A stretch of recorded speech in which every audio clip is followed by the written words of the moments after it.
What is the risk factor in Kara movie? ப்ரொடியூசருக்கா எனக்கா? I was obsessed with cinema. நான் படம் பார்த்துக்கிட்டே இருப்பேன் நான். Two bananas changed the world. The first one was given to Goundamani by Sendil. The second one is the first one. என்னடா அவன் கஞ்சத்தனமாக எடுத்திருக்கானேன்ற மாதிரி அது ஆடியன்ஸ்க்கு அந்த ஃபீல் போயிடுவோம், அந்த பயம் இருந்துச்சா? எனக்கு தனுஷ் சார் ஒரு விஷயம் சொன்னார், அதாவது like there is nothing more கிராண்டர் then the human emotion. 50 பேர் இருக்க வேண்டிய இடத்துல 5 பேர் தான் இருக்கான்னு அவன் யோசிச்சிட்டானா நீங்கள் படம் எடுக்கிறதே வேஸ்ட். தனுஷ் சார் கேரவன்லாம் இவ்வளோ பெரிய ஜேபிஎல் இருக்கும், உள்ளே வந்தோடனே பாட்டு தான். ஹீரோ கேரக்டர்ன்றது மேக்ஸிமம் அண்டர் ப்ரெஷர் இருக்கணும், அவனுக்கு லைஃப் ஈஸியாக இருக்கக்கூடாது. நீங்கள் நினச்ச ஆக்டர்ஸ் உங்களுக்கு கிடைக்க மாட்டாங்க, உங்களுக்கு வேணுன்ற டைம் கிடைக்காது, உங்களுக்கு வேணுன்ற பட்ஜெட் கிடைக்காது. ஸோ ஒரு டைரக்டருக்கு எதுவுமே தெரிய தேவையில்லை. Simple does not mean easy. Editing software கிடையாது, எழுதுறதுக்கான ஒரு பிரச்சனை சோம்பேறித்தனம். ஒரு சீனே உன்னால் எழுத முடியலையே, நீ எப்படி நீ வந்து படம் எடுப்பேன்லாம் நான் உண்மையிலே நான் கேள்வி கேட்டிருக்கேன். எங்கள் பேட்சில் பிரதீப் ஃபர்ஸ்ட்டு இது பாசிபிள் போல் இருக்கு அப்படின்னு அந்த கான்ஃபிடென்ஸில் அஸ்வத் போனான். அஸ்வத் பார்த்துட்டு நான் வந்தேன். இப்போ தனுஷ் சார் வர தேங்க்யூ ஜீனியஸ்னு உங்கள் பேரை போட்டார். இப்போ எக்ஸ்பெக்டேஷன் எங்கேயோ போயிடுச்சு. இப்போ ஓவர் எக்ஸ்பெக்டேஷன் படம்லாம் ரொம்ப அடி வாங்குது. அதனால் நீங்கள் பயம் ஓப்பனிங் சாங் கிடையாது, 10-20 பேர் போட்டு அடிக்கிற மாதிரி மேட்டர் கிடையாது. ரெகுலராக அந்த கமர்ஷியல் எலிமெண்ட்ஸ்னு சொல்லக்கூடிய விஷயங்கள் கிடையாது. வணக்கம் மாத்தேவன். வெல்கம் டு எம்போ, welcome to the Mathevan show. Pleasure, thank you. நிறைய பேஷனட் ரைட்டர்ஸ், ஆக்டர்ஸ், டிரெக்டர்ஸ் வந்திருக்காங்க, சினிமாவில் ஒர்க் பண்ணிட்டு இருக்கவங்களும் வந்திருக்காங்க. நிறைய கேள்விகள் இருக்கும் நிச்சயமா. இன்னைக்கு நம்மளுடைய ஹோல் தீமா நான் என்ன யோசிச்சிருந்தேன் அப்படின்னா, எழுதுறதுக்கான ஒரு பிரச்சனை, சோம்பேறித்தனம் பெஸ்ட்டு. நம்ம வந்து ஒரு கார்டு பிரிண்ட் பண்ணியிருக்கோம் இந்த ஈவெண்ட்டுக்கு, இது ஒரு ரிமைண்டர் கார்டு மாதிரி. எழுதுன்னு நமக்கே நம்ம சொல்கிற மாதிரி ஒரு சின்ன கார்டு அடிச்சிருக்கோம். இதுக்கு வந்து ரெசிஸ்டன்ஸ் அப்படின்னு சொல்லுவாங்க. பேசிக்காக என்னன்னாக்க, நம்ம மைண்டில் ஒரு ஆம்பிஷன், விஷுவல் திங்கிங் இருக்கும்ல, எல்லாருமே ஒரு ஆஸ்கர் ஸ்பீச்சாவது கொடுத்துருப்பீங்க மனசுக்குள்ளே, கரெக்டாக? ஸோ அந்த விஷுவல் திங்கிங்ன்றது எல்லாருக்குமே இருக்கும். என்னன்னா நம்ம அது இறங்கி வேலை செய்ய ஆரம்பித்தோன்னாக்க நம்ம எவ்வளோ ஒரு டம்மின்றது நமக்கு தெரிஞ்சிருமோன்ற ஒரு பயம்ன்றது தான் வந்து அது வந்து ரெசிஸ்டன்ஸாக வந்து தடுக்குது. ஸோ ஆர்ட் ஆஃப் வார்னு ஒரு புக் இருக்குது. I would recommend all artist to read that. It basically talks about this whole resistance and how to deal with it. So அந்த ரெசிஸ்டன்ஸ் இருக்குன்றத ஃபஸ்ட்டு நீங்கள் அக்செப்ட் பண்ணிக்கிட்டீங்கனாலே at least you'll know why are not writing. ஏன்னா இல்லாட்டா நம்ம ஒவ்வொரு time ஒவ்வொரு காரணம் கொடுத்துட்ருப்போம். இன்றைக்கி கரெக்டாக இல்லை, உடம்பு சரியில்லை, அந்த வேலை இருக்குது, இந்த வேலை இருக்குது. பட் உண்மை என்னன்னாக்க, நம்ம எழுத ஆரம்பித்தா நம்ம எவ்வளோ லேக்கிங்காக இருக்கோன்னு நமக்கு தெரிஞ்சிடும் அப்படின்ற அந்த பயத்தினால தான் நம்ம வந்து எழுதாமல் இருக்கோம். ஒரு 2 மணி நேரம் ஒரு நாளைக்கு போய் ஒரு ரூமில் போய் கதவை சாத்திங்க. அந்த ரூமில் இன்டர்நெட் இருக்கக்கூடாது, ஃபோன் இருக்கக்கூடாது, யாரும் உங்களை டிஸ்டர்ப் பண்ணக்கூடாது, வேறு எதுவுமே உங்களை டிஸ்ட்ராக்ட் பண்ண, ஒரு புக் இருக்கக்கூடாது, மேகசின் எதுவுமே இருக்கக்கூடாது. நீங்கள் இருக்கணும், லேப்டாப் இருக்கணும், இல்லை பேப்பர் இருக்கணும், பேனா இருக்கணும். 2 மணி நேரம் ஜஸ்ட் எழுதுங்க without being judgemental about your work. Okay, ரைட்டிங்ன்றது is basically state of flow. State of ஃப்ளோனா என்னன்னாக்க, கனவு காண்ற மாதிரி. கனவு காண்றதுக்கு நீங்கள் என்ன பண்ணணும், ஃபஸ்ட்டு தூங்கணும், கரெக்டாக? சும்மா பெட்டில் உட்காந்து புரண்டுகிட்டே இருந்தால் கனவு வராது. தூங்கணும், மைண்டு ஸ்டில் ஆகணும். ஸோ என்ன ஆகுனாக்கா, நீங்கள் இந்த 2 மணி நேரம் நீங்கள் போயிட்டு ஜஸ்ட்டு எழுத ஆரம்பிச்சிருங்க. எழுத ஆரம்பிச்சிங்கனாக்கா ஒரு 15-20 மினிட்ஸில் ஒரு மேஜிக் நடக்கும். அது வந்து ஃபஸ்ட் டே நடக்கலாம், செகண்ட் டே நடக்கலாம், தேர்ட் டே நடக்கலாம், என்ன வேணா இருக்கலாம். ஆனால் அந்த ரைட்டர்ஸ் பிளாக்னு சொல்கிறோம் பார்த்தீங்களா, ரைட்டர்ஸ் பிளாக் என்னன்னாக்க, இப்போ நீங்கள் இன்றைக்கி ஆரம்பித்து ஒரு 5ஆவது நாள் ஒரு பயங்கர ஃப்ளோவில் இருக்கிறீங்கன்னா, அந்த முதல் 4 நாள் கஷ்டப்படுறீங்களா, that is the price that you pay for the good day that you gonna have. So அதனால அந்த 2 hour எக்ஸசைஸ்ன்றதை நாளைக்கு ஆரம்பிக்கிறீங்கன்னு வச்சுங்களேன், I assure you in 1 month you'll be a better writer. ஆனால் நான் எழுதி தரேன் யாருமே பண்ண மாட்டேங்க. ஏன்னா simple does not mean easy. 2 hours black your self, do it consistently. ஒரு மாதத்தில் நீங்கள் ஜஸ்ட் டிஃபரன்ஸ் மட்டும் பாருங்கள். பேசும்போது சதுரங்க வெடி நட்டி பேசுகிற மாதிரி இருக்கலாம், ஆனால் உண்மையாகவே ரிசல்ட் இருக்குது. அதே மாதிரி இன்னொரு book, what I talk about when I talk about running அப்படின்ட்டு முராகாமியோடது. ரைட்டிங்கையும் ரன்னிங்கையும் கம்பேர் பண்ணுறாரு. ஜாகிங் போகிறீங்கன்னு வச்சுங்களேன், என்ன ஆகுனா ஃபஸ்ட் டே எவ்வளோ கஷ்டமாக இருக்கும், மூச்சு வாங்கும். ஆனால் second day, third day, fourth day, இந்த மசில் மெமரி வந்ததுக்கப்புறம் உங்கள் ஸ்டாமினா இம்ப்ரூவ் ஆகும், பயங்கரமாக ஓடுவீங்க. ஆனால் ஒரு பிரேக் விட்டு ஒரு வாரம் சும்மா இருந்துட்டு திரும்ப ஆரம்பிச்சிங்கன்னா திரும்ப முதல்ல இருந்தால் ஆரம்பிக்கணும். ஸோ இதுதான் அந்த பேரல். ஸோ வந்து பேசிக்காக ரைட்டிங்ன்றது ஹேபிட் தான். அந்த ஹேபிட் வந்து இந்த 2 hours நீங்கள் இது பண்ணிக்கிட்டீங்கன்னாக்க, rest of the time you have to work on your craft, like வாட்சிங் films, reading screen plays, looking at interviews. அந்த 2 ஹவர்ஸ்ன்றது வேற எதுவுமே கிடையாது. அப்போ நீங்கள் ஸ்க்ரீன் ரைட்டிங்கை பற்றி படிக்கிறீங்கன்னா அது எழுதுகிற கணக்கில் சேராது. அந்த 2 hours has to be about writing. நீங்கள் ரெஸ்ட் ஆஃப் த டே என்னெல்லாம் கற்றுக்கிறீங்களோ கன்சியூம் பண்ணுறீங்களோ அதை இம்ப்ளிமெண்ட் பண்ணுறதுக்கான டைமாக அந்த 2 ஹவர்ஸ்ன்றதை யூஸ் பண்ணிங்கன்னா ரொம்ப சிம்பிளான விஷயம். டெஃபினட்டாக you will become a better writer. So Vignesh Raja பல இடங்களில் பேசுகிறத பார்த்துட்டு இப்போ இந்த முதல் கேள்விக்கான பதிலையும் பார்த்துட்டு ஒரு பயங்கர ஒரு ப்ரொஃபஸர் டோனில் இருக்கீங்க இப்போ நிறைய பேருக்கு. ஆனால் எனக்கு தி ஹியூமரஸ் சைட் ஆஃப் விக்னேஷ் ராஜா வந்து நம்ம எப்போ பார்க்கலான்றதும் எனக்கு தெரிஞ்சுக்கணும். 2 bananas changed the world. The first one was given to Goundamani by Senthil. The second one is the first one. இது வந்து என்னோட ஃபேஸ்புக் ஸ்டேட்டஸ். ஃபேஸ்புக் ஸ்டேட்டஸ் அது நான் ஜென்ரலாக நான் நிறைய பேர் சொல்கிறாங்க ரொம்ப சீரியஸாக இருப்பார் அதுவாக இருப்பாருன்ட்டு. பட் ஜஸ்ட் தட் எனக்கு ஒருத்தவங்க கூட க்ளோஸ் ஆனேன்னா என்னோட இன்னர் சர்க்கிள் க்ளோஸ் சர்க்கிளோட நான் ரொம்பவே like fun loving easy going guy தான். என்னென்னா அதில் அவ்வளோ காமெடி ஃபன் இருக்கிறதுனால என்னமோ தெரியல எழுத உட்காரும் போது எனக்கு சீரியஸாக தான் வருது. ஏன்னா அது என் லைஃப்பில் இருக்குது ஆல்ரெடி, இது இல்லை. ஸோ இல்லாத ஒரு விஷயத்தை எக்ஸ்ப்ளோர் பண்ணுற ஒரு வேயாக நான் பார்க்குறேன் சினிமான்றது. But I'm nothing like my films. Yeah, இப்போ ஃபார் எக்ஸாம்பிள் போர் தொழிலில் அங்கங்கே சின்ன சின்ன ஹியூமர் இருக்கும். இப்போ கரையிலையும் அந்த மாதிரி இருக்கும். மேட்ரு சீரியஸாக போய்ட்டுருக்கும், ஆனால் அதுக்குள்ளே ஒரு சின்ன ஒரு ஹியூமர் இருக்கும். பட் யா, ஒரு 2-3 ஐடியாஸ் இருக்குது. ஒரு அவுட் அண்ட் அவுட் காமெடின்னு சொல்ல மாட்டேன், லைட் ஹார்ட்டட் ஃபிலிம் வந்து நான் டெஃபினெட்லி எழுதுவேன்னு நினைக்கிறேன். ஆமாம், நம்ம ஷார்ட் ஃபிலிம்ஸ் பண்ணும்போதும் சரி, படங்களுக்குள்ளே ஏதாவது ஒன்று பண்ணிடணும்னு நினைக்கும் போது நமக்கு டைம் இல்லை அப்படின்ற ஒரு பயம் இருக்கும்ல. we are running out of time, நமக்கு டைம் இல்லை, சீக்கிரமாக ஒன்று பண்ணிடணும் அப்படின்றது ஒன்று இருக்குல்ல. அந்த பிரச்சனை உங்களுக்கு இருந்திருக்கா மனசளவில்? அந்த பிரச்சனை இல்லை, நிறைய டைம் இருக்குன்னு நினச்சிட்டு சும்மா இருந்திருக்கேன் நிறைய நாள். இது ஆப்போசிட் தான் இருந்திருக்கு எனக்கு. அவ்வளோ செல்ஃப் அவேராலாம் நான் இருந்ததில்லை. நிறைய பேர் சொல்லுவாங்க 30க்குள்ளே படம் பண்ணிடணும், படம் பண்ணிட்டு தான் கல்யாணம் பண்ணணும், அந்த மாதிரி என் மைண்டு யோசிச்சதே கிடையாது. டார்கெட் இல்லைன்னா என்ன டார்கெட் அப்போ என்ன டார்கெட்டாக இருந்ததுன்னா, காலேஜ் முடித்த உடனே ஒரு விஷயம் தெளிவாக இருந்தேன். இந்த அது நம்ம ஐடியோ போஸ்ட் கிராஜுவேஷனோ பண்ண போகிறதில்ல, சினிமாஸ் ஒட்டி இருக்கணும் அப்படின்றதுல வந்து நான் கிளியராக இருந்தேன். அந்த தேடல் தான் வந்து என்னை வந்து நிறைய விஷயங்கள் கற்றுக்க வச்சது. ஷார்ட் ஃபிலிம்ஸ் எடுத்தேன், ஆட் ஃபிலிம்ஸு, கார்ப்பரேட் ஃபிலிம்ஸ் அதுன்னு எழுதும் போது தான் அப்போ தான் நான் அஸ்வத்தும் நானும் சேர்ந்து ஒரு கம்பெனிலாம் செட் பண்ணி போயிட்டு இருக்கும்போது எங்கள் பேட்சில் பிரதீப் ஃபஸ்ட்டு படம் பண்ணான். நம்ம ஃப்ரெண்டு ஒருத்தன் படம் பண்ணால் டக்குன்னு நமக்கு ஒரு கான்ஃபிடன்ஸ் வரும், இது பாசிபிள் போல் இருக்குது அப்படின்னு. அந்த கான்ஃபிடென்ஸில் அஸ்வத் போனான். அஸ்வத் பார்த்துட்டு நான் வந்தேன். ஸோ அதுதான் வந்து ஒரு கேட்டலிஸ்ட்னு கேட்டிங்கன்னா ஐ திங்க் தட் இது கோமாளி தான் ஒரு கேட்டலிஸ்ட். ஏன்னா எல்லாம் ஒன்றா சுற்றிட்டு இருக்கோம், ஒருத்த படம் பண்ணிட்டான். ஸோ இட்ஸ் பாசிபிள் போல் இருக்குது. அதுக்கு முன்னாடி அசோக் செல்வன் சூதுகவும் நடிக்கும் போதேலேருந்தே எங்களுக்கு ஒரு கான்ஃபிடன்ஸ் வந்துச்சு, ஓகே இட்ஸ் பாசிபிள். ஏன்னா இதே மாதிரி தானே எல்லாருமே சுற்றிட்டு இருந்தோம். ஸோ அது வந்து ஒரு அவுட் சைடர்னால அங்கே பண்ண முடியாதுன்ற அந்த ஒரு விஷயம் வந்து உடஞ்சுது. ஃபஸ்ட்டு உங்ககிட்ட கேள்வி கேட்கறதுக்கு முன்னாடி மாத்தவன் பிரதருக்கு ஒரு தேங்க்ஸ் சொல்லிக்கிறேன். ஏன்னா அவரால் தான் வந்து நெட்வொர்க்கிங்கும் நாலேஜும் ரொம்ப டெவலப் ஆகுது. ஏன்னா அவர் ஃப்ரீக்வெண்ட்டாக இந்த மாதிரி ஷோஸ் கண்டக்ட் பண்ணுறதால நிறைய பேர் பெனிஃபிட் ஆகிறாங்க. ரொம்ப தேங்க்ஸ் பிரதர் அதுக்கு. What is the risk factor in கர மூவி? ரிஸ்க் ஃபேக்டரா? ப்ரொடியூசருக்கா எனக்கா?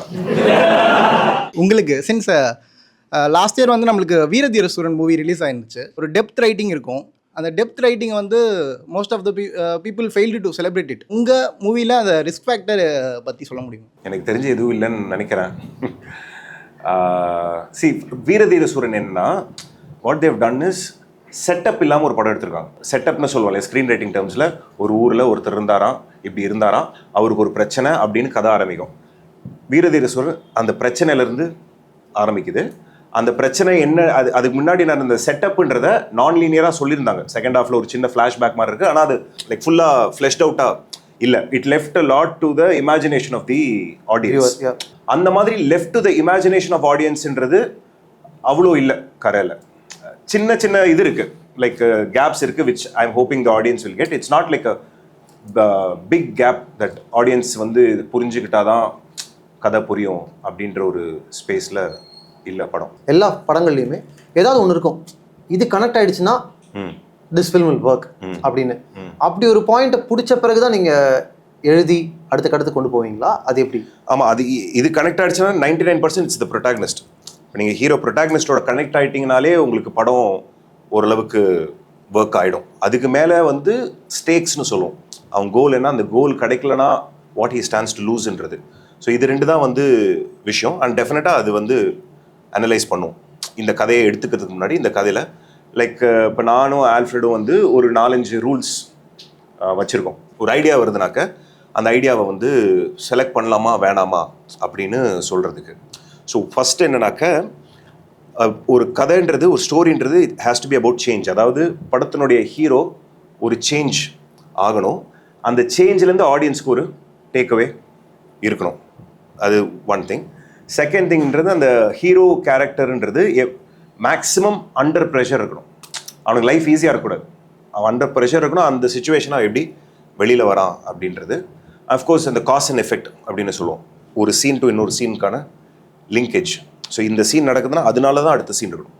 இது ஒரு சீன் அது ஒரு சீனுன்னாக்க அது ஃப்ளோ கிடையாது. ஸோ இந்த மாதிரி ஒரு 3-4 விஷயம், ஒரு செட் ஆஃப் ரூல்ஸ் வச்சுருக்கீங்க. ஆமாம். ஒரு ஐடியா வருது, அந்த ஐடியாவை இந்த செட் ஆஃப் ரூல்ஸில் வைக்கும்போது அது ஒத்து வரலனே வச்சுப்போமே. சரி. பட் ஸ்டில் அதை இதுக்குள்ளே ஃபிட் பண்ண பார்ப்பீங்களா?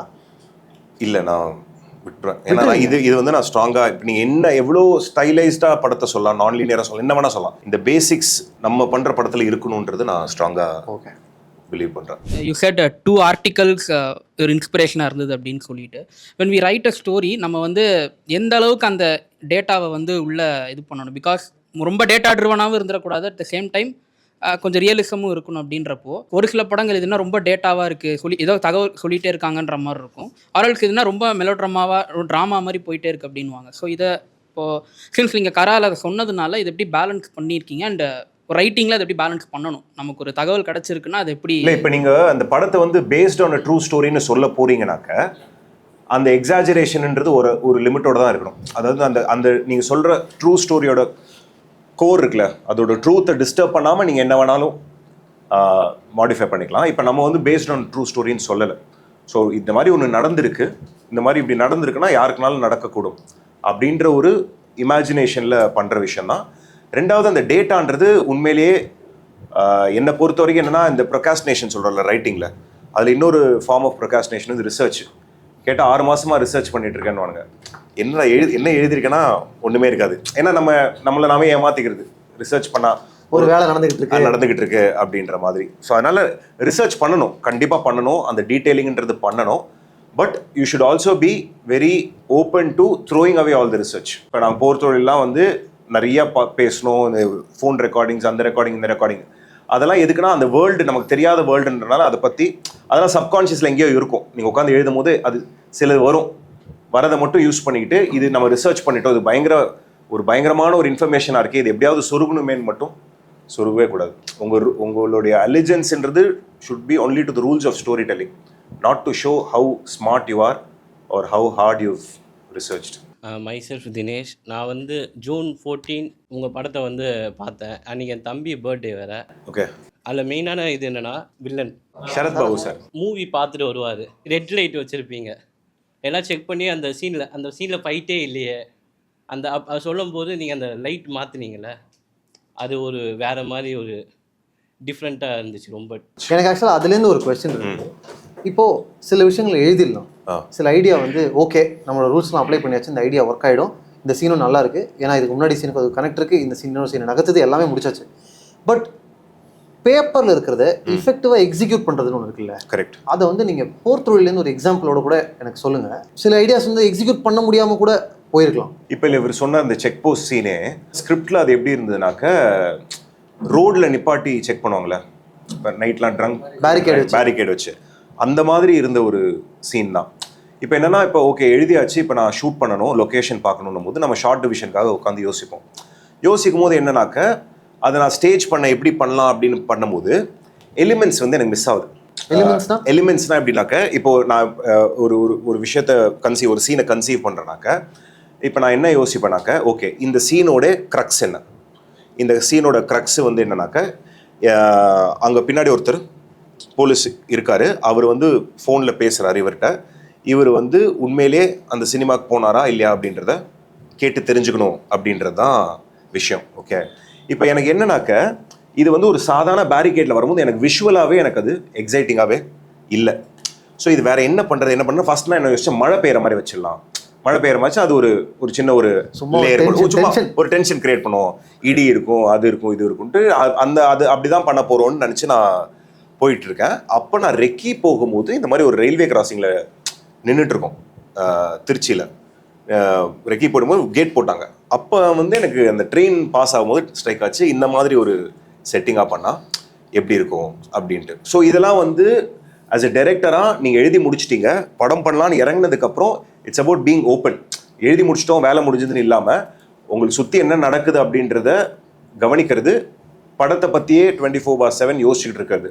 ஸோ இந்த மாதிரி பண்ணும்பொழுது நான் டே டைம் இது செட் பண்ணியாச்சு, இதுதான் செட் பண்ணியாச்சு. ஒரு லொக்கேஷன் தேடுறோம். அந்த லொக்கேஷன் எப்படி பிடிச்சோம்னா கூகுள் மேப்ஸ்லேருந்து பிடிச்சோம். ஏன்னா எங்கே தேடுறதுன்னு எங்களுக்கு தெரியல. ஸோ கூகுள் மேப்பில் அந்த ரயில்வே ட்ராக் அப்படியே ஃபாலோ பண்ணிட்டு போயிருந்தா ஒரே ஒரு இடத்துல மட்டும் அந்த சைடு டெட் எண்டு. ஸோ அது வந்து நம்மளுக்கு கரெக்டாக இருக்கும். ஏன்னா இல்லைனா உங்களுக்கு ரயில்வே பெர்மிஷன் கிடைக்காது, டிராஃபிக் இது பண்ண முடியாது.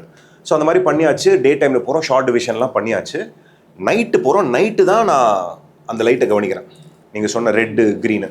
அப்போ தான் எனக்கு தோணுது, சரி கார் பக்கத்தில் நிற்குது, அந்த ரெட் அண்ட் க்ரீனை வச்சு ப்ளே பண்ணலாம் அப்படின்றது. ஸோ ஒரு சீனை வந்து எழுதுனதுக்கப்புறம் அதை எப்படிலாம் மெருகேற்ற முடியும் அப்படின்றத நீங்கள் யோசிச்சுக்கிட்டே இருக்கணும். அதே மாதிரி ஆன் லொக்கேஷன் பார்த்தீங்கன்னா சின்ன சின்ன சின்ன சின்ன க்யூஸ் கிடைக்கும். அந்த க்யூஸை வந்து எப்படி நம்ம அட்வான்டேஜுக்கு யூஸ் பண்ணிக்கலாம் அப்படின்றது விஷயம். ஏன்னா எல்லாமே வந்து எடுத்த உடனே ஐடியாவை வந்து விழாது. நீங்கள் ஒன்று சொன்னீங்க, நம்மளுடைய ப்ரொட்டகனிஸ்ட் வந்து கான்ஸ்டண்ட்டாக ஒரு ப்ரெஷரில் இருக்கணும் அப்படின்னு. ஒரு டிரெக்டராகவும் அப்படி தான் கான்ஸ்டண்ட்டாக ஏதாவது ஒரு ப்ரெஷர் இருக்கும். கிரியேட்டிவ் ப்ரெஷர் இருக்கலாம், ஃபினான்ஷியல் ப்ரெஷர் இருக்கலாம். இந்த ரெஸ்ட்ரிக்ஷன்ஸ்க்காக நம்மளால் சில விஷயங்கள் எக்ஸிக்யூட் பண்ண முடியாமல் கூட போகலாம்ல. அப்போ என்ன பண்ணணும்? அப்போ என்ன பண்ணியிருக்கீங்க? ஏதோ ஒரு இந்த ஹாலிவுட் ஃபில்ம் மேக்கர் எனக்கு தெரியாது, அவர் வந்து இந்த மாதிரி ஸ்கிரிப்ட் முடிச்சுட்டு ப்ராஜெக்ட்லாம் ஆன் ஆனதுக்கப்புறம் ப்ரீ ப்ரொடக்ஷன் ஸ்டார்ட் பண்ணும்பொழுது அவர் டீமை கூப்பிட்டு சொல்வாராம், லெட் த காம்ப்ரமைசஸ் பிகின்னு வரும்.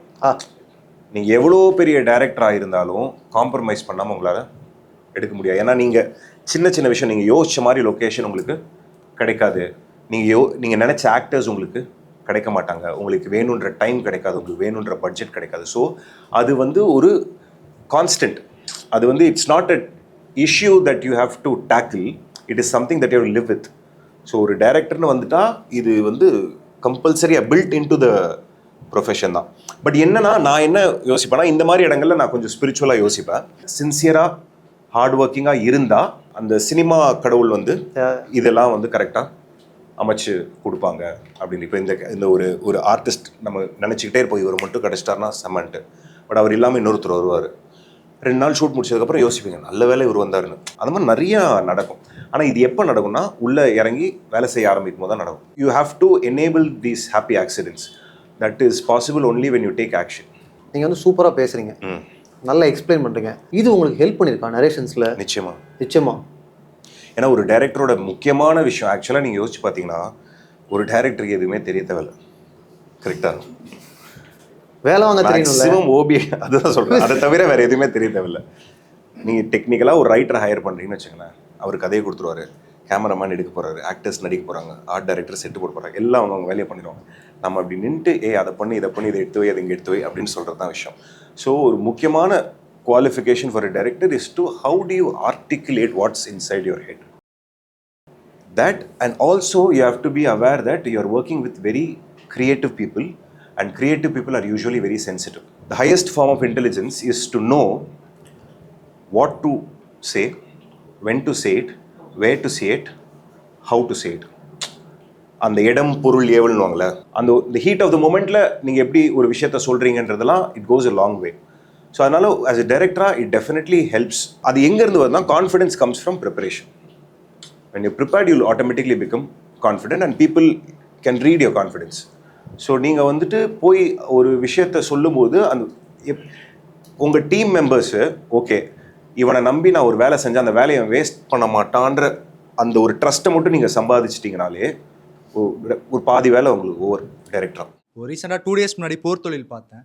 அதுலேருந்து சில கொஷின்ஸ் தோணுச்சு. இப்போது ஃபோர் ஷேடோயிங் நம்ம நிறைய பேர் பண்ணுவோம் எழுதும்போது. இப்போ போர் தொழிலில் வந்து சின்ன சின்ன விஷயங்கள்லாம் கூட இருக்கும். ஃபஸ்ட்டு சீன்லேயே அவன் கேட்ச் பிடிக்கிறது, ஆமாம். அப்புறம் வந்து அந்த ஆண்டகனிஸ்ட்க்கு வந்து அஃபேர்னால தான் அந்த ஒரு ட்ராமா நடந்திருக்கும். ஃபஸ்ட் சீன்லேயே அஃபேர் பற்றி 2 பேர் பேசுவாங்க. ஸோ இந்த மாதிரி இருக்கும். இப்போ உங்கள் படத்தில் வந்து அது எக்ஸ்பிளிசிட்டாக தெரியல. பட் நிறைய படம் பார்க்க இப்போது தமிழ் சினிமாவில் பார்க்க நிறைய விஷயம் வந்து ஃபஸ்ட்டே தெரிஞ்சிருது. அது எக்ஸ்பிளிசிட்டாக ஒரு ஃபோர் ஷேடோயிங் வந்து நம்ம காட்டாமல் அது எப்படி எழுத முடியுன்ற ஏதாவது ஐடியா இருக்கா? ப்ளஸ் ஃபோர் ஷேடோயிங் வந்து நீங்கள் வந்து ஃபஸ்ட் டிராஃப்ட் எழுதும் போதே உங்களுக்கு அது தோணிடுமா, இல்லை நம்ம எழுதிட்டு அதுக்கப்புறம் வந்து இதை வந்து எப்படி ஃபோர் ஷேடோயிங் இங்கே வைக்கலாம்? ஃபோர் ஷேடோயிங் யாருனாலையும் ஃபஸ்ட் டிராஃப்டில் எழுத முடியாது. ஃபஸ்ட் டிராஃப்டில் ஃபோர் ஷேடோ பண்ண முடியாது.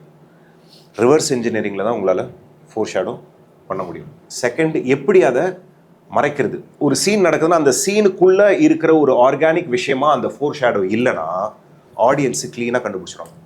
ரைட்டு, இது பின்னாடி வரப்போகுது, தேவையில்லாமல் ஒரு க்ளோஸை வச்சா கண்டுபிடிச்சிடும், ஓகே முடிஞ்சுது அப்படின்ட்டு.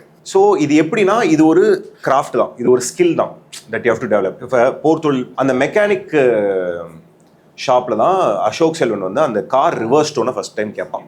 கரெக்டாக? இப்போ ஃபஸ்ட்டு டிராஃப்டில் நான் அந்த சீன் என்னன்னு சொல்கிறேன். அந்த மெக்கானிக் பையன்கிட்ட அசோக் செல்வன் பேசிக்கிட்டு இருக்கா அப்படி. அப்போ அந்த சத்தம் வருது, ஓகேவா? அந்த சத்தம் வந்தால் டக்குன்னு திரும்பி அது அமர்த்துறா அப்படின்ட்டு திரும்ப வருவாருக்கு பேச. ஆடியன்ஸ் யோசிப்பாங்க, எதுக்கு இப்போ அதை அமர்த்துனா, சுற்றி சத்தம் போட்டு நிறையா சத்தம் இருக்குது, வெளியில் தான் இருக்காங்க அப்படின்னா மாட்டிக்கும். கரெக்டாக? இப்போ அடுத்த டிராஃப்டில் என்ன பண்ணுறோம், இப்போ அவனுக்கு மெக்கானிக் ஷெட்டு போகிறதே அந்த ஒரு பொண்ணை தேடி, அந்த பொண்ணை தேடினாவது அந்த பொண்ணோட ஸ்கூட்டி நம்பர் என்னன்ட்டு கேட்குறோம், இதெல்லாம் உள்ளே எழுதுகிறோம். அப்போ கரெக்டாக அவருக்கு வந்து ஸ்கூட்டி நம்பர் வருது, இந்த மாதிரி சார் நம்பர் இது சார்னும் போது அந்த சத்தம் கேட்குது, திரும்புகிறானுங்க, கார் போயிடுது. இப்போ உங்கள் கவனம் எல்லாம் எங்கே இருக்குது? ஸ்கூட்டியில் இருக்குது. ஆனால் இது உங்களுக்கு காதுக்குள்ளே போயிடுச்சு. இப்போ நான் திரும்பி கொண்டு வரும்போது இது வந்து உங்களுக்கு நான் கவனிக்கலையே, அப்படிதான் மேஜிக் தான். இப்படி காமிச்சிட்டு இங்கே ஏதாவது பண்ணிடணும். ஆல்சோ போர்த்தொழிலில் வந்து க்ரௌட் ஷாட்ஸே பெருசாக இருக்காது. ஐ திங்க் ஒரு மாண்டாஜில் மட்டும் நடுவில் எங்கேயோ வரும்னு நினைக்கிறேன், ஒரு 30 மினிட்ஸ் அப்புறம் எப்பயோ வரும்னு நினைக்கிறேன். மோஸ்ட்டாக வந்து 2 ஷாட் 3 ஷாட் தான் இருக்கும், ஃபுல்லாக இண்டோரில் கேரக்டர்ஸ் பேசிக்கிற மாதிரி தான் இருக்கும். அது உங்களுக்கு ஏதாவது ஒரு இடத்துல பயம் உண்டாக்குச்சா? லைக் வந்து க்ரௌடே இல்லை, இப்போ நிறைய படத்தில் நம்ம க்ரௌட் ஷாட்ஸ் நிறைய பார்த்துருப்போம்ல, என்னடா அவன் கஞ்சத்தனமாக எடுத்திருக்கானேன்ற மாதிரி அது ஆடியன்ஸ்க்கு அந்த ஃபீல் போயிடுமோ, அந்த பயம் இருந்துச்சா? அந்த படம் எடுக்கும்போது அந்த பயம் இல்லை. ஏன்னா ஃபர்ஸ்ட் ஃபிலிம்ன்ற போது ஒரு லிமிடேஷன்ஸ் இருக்கும், பட்ஜெட் இருக்கும், நம்பர் ஆஃப் டேஸ் கம்மியாக இருக்கும். தவிர இப்போ எனக்கு கதையாக யோசிக்கும் பொழுது எனக்கு அந்த க்ரௌடு தேவைப்படலை. That is one thing. But இப்போ இந்த ஃபிலிமில் பார்த்தீங்கன்னா இப்போ எல்லாரும் ஸ்கேல் பற்றி பேசுகிறாங்க இல்லையா, பெரிய ஸ்கேல், பெரிய பட்ஜெட், அது இதுன்ட்டு. எனக்கு தனுஷ் சார் ஒரு விஷயம் சொன்னார், அதாவது there is nothing more கிராண்டர் then the human emotion. So எனக்கு என்னென்னா, நீங்கள் அதை பற்றி கவலைப்படக்கூடாது. ஒரு ஆடியன்ஸ் அவன் அதை பற்றி என்ன 50 பேர் இருக்க வேண்டிய இடத்துல 5 பேர் தான் இருக்கான்னு அவன் யோசிச்சிட்டானா நீங்கள் படம் எடுக்கிறதே வேஸ்ட்டு, நீங்கள் என்ன எடுத்தாலும் வேஸ்ட்டு. அவன் கவனம் அங்கே போயிடுச்சுன்னா முடிஞ்சது, your film is not working. I believe in that. Showing scale just for the sake of it, அது வந்து என்னை பொறுத்த வரைக்கும் ஒரு ஃபியூட்டைல் எக்ஸசைஸ்னு எனக்கு தோணும். உங்களுடைய ஃபர்ஸ்ட் இம்ப்ரெஷனை டாக்குமெண்ட் பண்ணிங்க. இப்போ நீங்கள் ஃபஸ்ட்டு டைம் ஒரு கதை எழுதுறீங்க, பண்ணுறீங்க, எடிட்டில் ஒரு எடிட்டில் ஒரு சீன் எடிட் பண்ணோன்னு உங்களுக்கு ஒரு ஹை கிடைக்குதுன்னா அதை எழுதி வச்சுங்க. இந்த டேட்டில் இந்த டைமில் இது ஒர்க் ஆச்சு, பின்னாடி எதாவது ஆச்சுன்னா ஃபெட்டிக் தானே ஒழிய சீனில் எந்த பிரச்சனையும் இல்லை. அந்த மாதிரி ஒரு டாக்குமெண்டேஷன் நல்லா தான் இருக்குது ஐடியா. ஆமாம் நல்லா தான் இருக்குது, எவன் சொன்னாலும் இதில் கை வச்சிடாத அப்படின்ட்டு. அது இன்னொன்று வந்து very important, have a trusted circle. உங்களால் ஆர்டிகுலேட் பண்ணி சொல்ல முடியுதுன்னு நான் சொல்கிறேன் இல்லையா. மியூசிக்னு வரும்போது அங்கேயும் உங்களால் அதை பண்ண முடிஞ்சிருக்கா? மியூசிக்கு கொஞ்சம் வீக்கு தான், பட் நான் நிறைய ஓஎஸ்டிஸ் கேட்பேன். ஸோ நாங்கள் என்ன பண்ணுவோம்னா, எடிட் பண்ணிவிட்டு மியூசிக்கு அனுப்பும் போதே ரெஃபரன்ஸ் ட்ராக் வச்சுருவோம், இந்த மாதிரி ஜோனில் தான், இந்த மாதிரி ஜோனில் தானே. ஸோ அங்கேயே பாதி கம்யூனிகேஷன் முடிஞ்சிருக்கு. ஆனால் இப்போது ஜிவியோட இப்போ ட்ராவல் பண்ணுறல என்னோட மியூசிக் லிட்ரஸி கொஞ்சம் அதிகமாக இருக்குது இந்த லாஸ்ட் 1.5 months. தனுஷ் சாரோட பேசுறது, ப்ரோக்ராமிங்னா என்னென்ன இன்ஸ்ட்ருமெண்ட்ஸு என்ன பண்ணுறாங்க அப்படின்றலாம் இந்த ஒரு 1.5 மாதத்தில் ஐ நோ மோர். நைஸ். அந்த விதத்தில் மியூசிக்கும் ரைட்டிங்கும் உண்மையிலே வெரி மிஸ்டிக்கல். மற்றது எல்லாமே உங்களுக்கு தெரிஞ்சிடும். இப்போ ஒரு ஆர்ட் டைரக்ஷனாக இது பண்ணால் இது வரும், சினிமாட்டோகிராஃபினா இது வந்துடும்னு. ரைட்டிங் மியூசிக் தான் எங்கேருந்து ஐடியா வருது, அது எப்படி நீங்கள் சொல்லுவீங்க? அதே மாதிரி எங்கேருந்து டியூன் வருது? இப்போ ஜிவிலாம் வந்துட்டு நம்ம ஒரு விஷயம் சொல்கிறோன்னா ஒரு 2 நிமிஷம் அப்படியே சும்மா வாசிப்பாங்க, அது வாசிச்சிட்டே இருக்கும்போது திடீர்னு ஒரு டியூன் வரும், ஆச்சரியமாக இருக்கும். என்ன யோசிப்பாங்க, எப்படி யோசிப்பாங்க? ஒரு லாங்குவேஜ் தானே, சாய்ஸ் ஆஃப் வேர்ட்ஸ் தான். இப்போ நான் தமிழில் பேசுகிறேன்னா எனக்கு தெரியும், இங்கிலீஷில் பேசுனா தெரியும். மியூசிக்கும் ஒரு லாங்குவேஜ், நமக்கு அந்த லாங்குவேஜ் தெரியாததுனால இவங்க என்ன பேசிக்கிறானுங்கன்னே புரியலன்ற மாதிரி இருக்கும்ல, அதுதான் விஷயம். தனுஷ் சார், ஜிவி 2 பேருமே வந்து பயங்கர very passionate about music. Dhanush sir கேரவன்லாம் இவ்வளோ பெரிய ஜேபிஎல் இருக்கும், எப்போ உள்ளே வந்தோடனே பாட்டு தான். சீன் ப்ரிப்பேர் பண்ணும் போதாக இருக்கட்டும், மேக்கப் போடுறதா இருக்கட்டும், is always listening to songs. So நிறைய சொல்ல இளையராஜா பாட்டை பற்றி பேசுவார், லிரிக்ஸை பற்றி சொல்லுவார். திடீர்னு நீங்கள் இந்த பாட்டு கேட்டேங்க, எப்படி எழுதிருக்காரு பாருங்க அப்படின்னு. ஸோ அந்த மாதிரி I think is constantly is obsessed with music. போர்த்தொழிலோட பிக் ஃபேன். ஒரு தடவை கூட எனக்கு அது ஒரு டெபியூ ஃபிலிம் மாதிரியே தெரியல. So much command over your craft. So firstly அது. அண்ட் அப்படி பார்த்துட்டு இருக்கும்போது ஒரு நாள் நான் உங்களோட மேட் பாய் ஒரிஜினல்ஸ் பார்த்துட்டு இருந்தேன். ஐ வாஸ் வாட்சிங் a short film call license. பார்த்து முடிக்கும் போது written and director edited by Vignesh Raja வந்துச்சு. I was shock because of the versatile. You are really good at handling. நான் சொன்னல நானும் காமெடிலாம் வரும்ட்டு. அதில் வந்து since we are all directors, அதில் I made this short film called alarm. நீங்கள் பார்த்தது லைசன்ஸ் ஆந்தாலஜி 5 படம். அந்த ஆந்தாலஜியோட முதல் படம் வந்து அலாம். நீங்கள் பொறுத்தொழிலாம் இவ்வளோ சொல்கிறீங்க, நிறைய பேர் சொல்லுவாங்க டைரக்ஷன் இதுன்ட்டு. என்னை பொறுத்த வரைக்கும் ஆஸ் எ டைரக்டராக my best work is that film. I put a lot of effort in designing the film. It's about a couple fighting. And அது பார்த்தீங்கன்னா என்னோட வீட்டு பெட்ரூமில் தான் எடுத்தோம். இந்த கர்டன்லேருந்து அந்த கிட்டார் இருக்குல்ல, இவ்வளோதான் ரூமு. அந்த ரூம்குள்ளார I wanted to make sure at least hit 50 blocks. And அதில் வந்து கம்போசிஷனாக இருக்கணும்.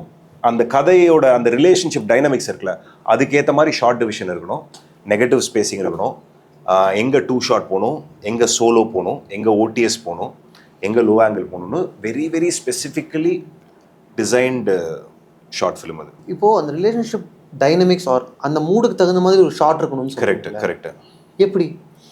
எப்படின்னா ஃபார் எக்ஸாம்பிள் அந்த ஃபிலிமில் பார்த்தீங்கன்னா it is a 2 couples who are constantly fighting. So பார்த்தீங்கன்னா நிறைய நெகட்டிவ் ஃப்ரேமிங்ஸ் இருக்கும்.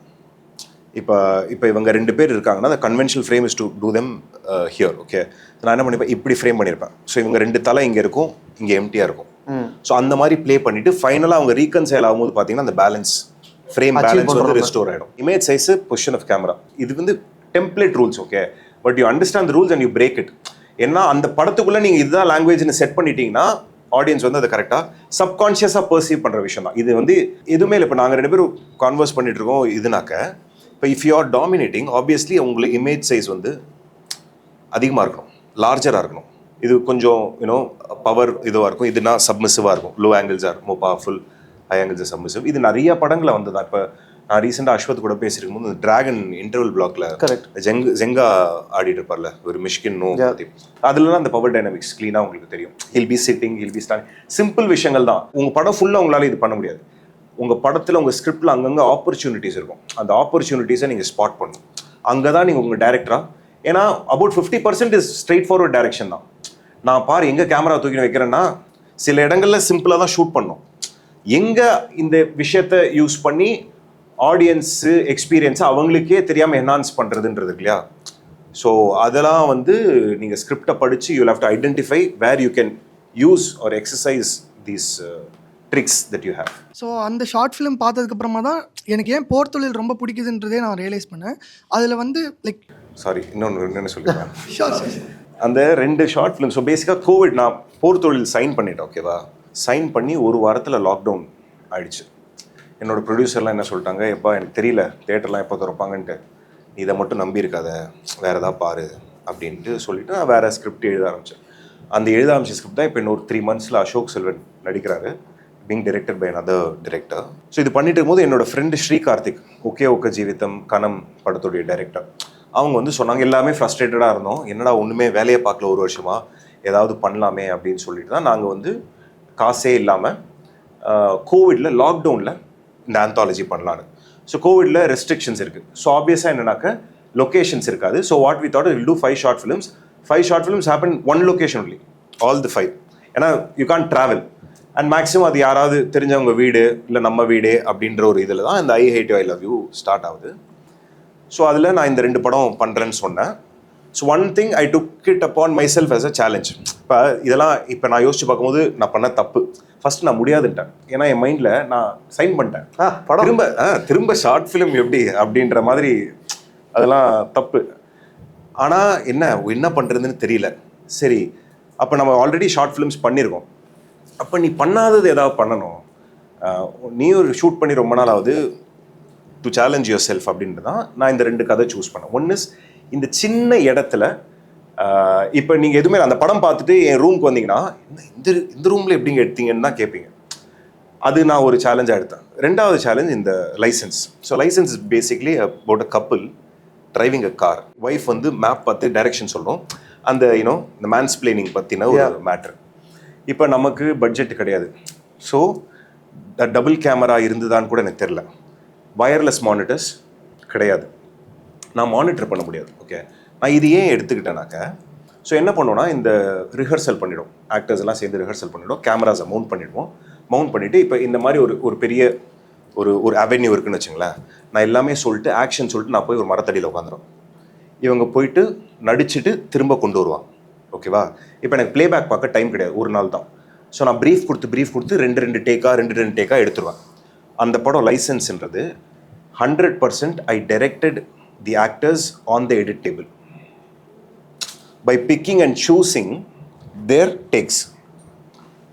நடிக்கும் போது என்னால் என்னால் இது பண்ண முடியாது, என்னது ரீடேக் வாங்க முடியாது. இங்கே தப்பு பண்ணிட்டீங்க அங்கே தப்பு பண்ணிட்டீங்கன்றது முடியாது. ஸோ நமக்கு 5 hours இருக்கா, 6 ஆங்கிள் ஃபுல் ரன் போயிடு. ரன்னிங்கில் இருக்கிறதெல்லாம் இப்படி எடுத்துட்டு நான் தான் எடிட் பண்ணது படத்தை. உட்காந்து ஒரு வாரம் 6 நிமிஷம் ஷார்ட் ஃபிலிம் 1 week எடிட் பண்ணேன். ஸோ ஒரு டயலாக்கு 9 டேக் இருக்கும். ஸோ அந்த 9 டேக்கு லேயர் வச்சுருவேன். அதே மாதிரி இங்கே வச்சா இங்கே இந்த 5th டேக்னா அதுக்கேற்ற ரெஸ்பான்ஸ். நான் இங்கே ரெஸ்பான்ஸ் மாற்றினா இங்கே வேற இன்கமிங் ஷார்ட்டை மாற்றணும். ஸோ நான் என்ன சொல்கிறேன், இந்த ஷார்ட் ஃபிலிம்ஸ்ன்றது இந்த லேர்னிங்ன்றலாம் எனக்கு பெரிய ஹெல்ப். நான் படம் பண்ணும்போது இது எல்லாமே எனக்கு வந்து யூஸ்ஃபுல்லாக இருக்குது. நிச்சயமா. இது ஒரு கிராஸ் கொஸ்டின் வருது. இப்போ நீங்கள் சொன்னீங்கல்ல, நீங்கள் ஏன் உங்களோட ஃபீச்சர் ஃபிலிம்ஸை வந்து நீங்கள் எடிட் பண்ண மாட்டீங்க? எக்ஸ்பீரியன்ஸ் பத்தாது எனக்கு எடிட்டிங் சாஃப்ட்வேர் தெரிஞ்சவங்களாம் எடிட்டர் கிடையாது, அது வேற. ஸோ எக்ஸ்பீரியன்ஸ் கிடையாது, நான் கற்றுக்கிட்டு இருக்கேன். இவென்ச்சுவலாக நான் எடிட் பண்ணுவேன் ஃபீச்சர் ஃபிலிம்ஸு. ஆனால் என் படம் பண்ணுவேனான்ட்டு தெரில. எனக்கு இன்னொரு விஷயம் என்னன்னா, இப்போ சினிமாவுக்கு வரலாம் அப்படின்னு ட்ரை பண்ணும்போது ஒரு இன்ஃபீரியாரிட்டி காம்ப்ளெக்ஸ் இருக்கும். நம்மளாலலாம் இது முடியுமா அப்படின்னு. இந்த அவை அடக்கத்துக்கோ எதுக்காகவோ சொல்லலை, நீங்கள் யோசிச்ச மாதிரியே நானும் யோசிச்சிருக்கேன். காலேஜ் ப்ளே ஏதோ ஒன்று வந்தது, எழுதலான்ட்டு உக்காடுறேன். ஒரு சீனே உன்னால் எழுத முடியலையே, நீ வந்து படம் எடுப்பேன்லாம் நான் உண்மையிலே நானே கேள்வி கேட்டிருக்கேன். என்னன்னா I was obsessed with cinema. நான் படம் பார்த்துக்கிட்டே இருப்பேன். நான் எனக்கு நேரம் போகிறதே தெரியாது. ஒரு படம் பிடிச்சிருச்சுன்னு வச்சுங்களேன், அந்த படத்தை மறுபடி பார்ப்பேன். படத்தை சவுண்ட் இல்லாமல் பார்ப்பேன். அந்த டாரண்ட்டில் போயிட்டு அந்த படத்துடைய மேக்கிங் டாக்குமெண்ட்ரி இருக்கான்னு பார்ப்பேன். அதை பற்றி டைரக்டர்ஸ் இன்டர்வியூ கொடுத்துருக்காங்க பார்ப்பேன், ரைட்டர்ஸ் இன்டர்வியூ கொடுத்துருக்காங்க பார்ப்பேன். அதுலேயே தான் இருப்பேன் நான். அது நீங்கள் பண்ணிக்கிட்டே இருக்கும்போது என்ன ஆகும்னா, உங்களை அறியாமல் பாட்டிலுக்குள்ளே தண்ணி ஊற்றிக்கிட்டே இருந்தீங்கன்னு வச்சுங்க, ஒரு டைமில் அது ஓவர்ஃப்ளோ ஆகும்ல, அது உங்களுக்கு ஃபீல் ஆகும். Suddenly will start getting ideas one day. என்னைக்குன்னு உங்களுக்கு தெரியாது. இதில் முக்கியமான விஷயம், பி அப்சஸ்ட், பி பேஷண்ட்னா சும்மா இருக்கிறது கிடையாது. நீ செய்கிற வேலைக்கு ஊதியமே கிடைக்கலனாலும் செய்கிற வேலையை நிப்பாட்டாமல் செய்கிறது தான் பீயிங் பேஷண்ட். மற்ற விஷயங்கள்லாம் சைலன்ஸ் பண்ணிவிட்டு truly be mad about cinema. போர்த்ரோலில் ரைட்டிங் பற்றி நிறைய பேர் பேசுகிறாங்க. அண்ட் படம் வந்து பயங்கர ஒரு இன்டென்ஸான எக்ஸ்பீரியன்ஸாக இருந்துச்சு. எனக்கு போர்த்ரோலில் பார்க்கும்போது ஒரே ஒரு விஷயம் மட்டும் தோணுச்சு, இவ்வளவு தூரம் யோசிச்சு ஒரு படம் பண்ணியாச்சு, ஒரு ஆனஸ்ட் த்ரில்லர், கேமராவை கடந்து போய்கிட்டு இருக்கீங்க, ஒரு ஆனஸ்ட் த்ரில்லராக ஒன்று பண்ணுறோம், இன்வெஸ்டிகேஷன் த்ரில்லர். பட் அதனுடைய கோரில் போய் பார்த்தா வில்லனுடைய ஒய்ஃபு, அஃபேரு, ஏன்னா டக்குன்னு இது மட்டும் ஒரு பழைய படம் மாதிரி ஆயிடுச்சு அப்படின்னு ஒன்று புரியுது. ஒரு புது பிரச்சனைக்குள்ளே நம்மளை கொண்டு போயிருக்க முடியாதா அப்படின்னு எனக்கு தோணுச்சு. இது என்னன்னா simple reasoning is screen time. இது வந்து ஒரு ரிஸ்கி ஃபிலிம் ஆன் பேப்பர் தான்.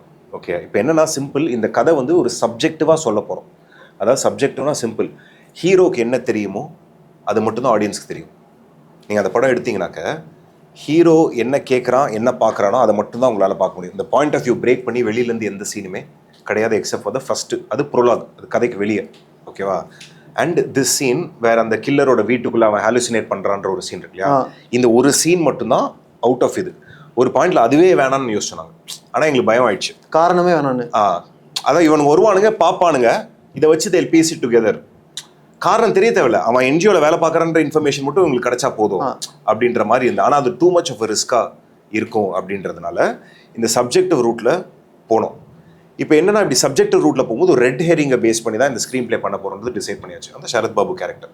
இப்போ எனக்கு என்னன்னா, அந்த கேரக்டரை வச்சு நான் மில்க் பண்ணணும். இப்போ நான் ஒரு சஸ்பென்ஸ் த்ரில்லர் இருக்குன்னா அந்த ஹைஸ் கொடுக்கணும் ஆடியன்ஸ்க்கு.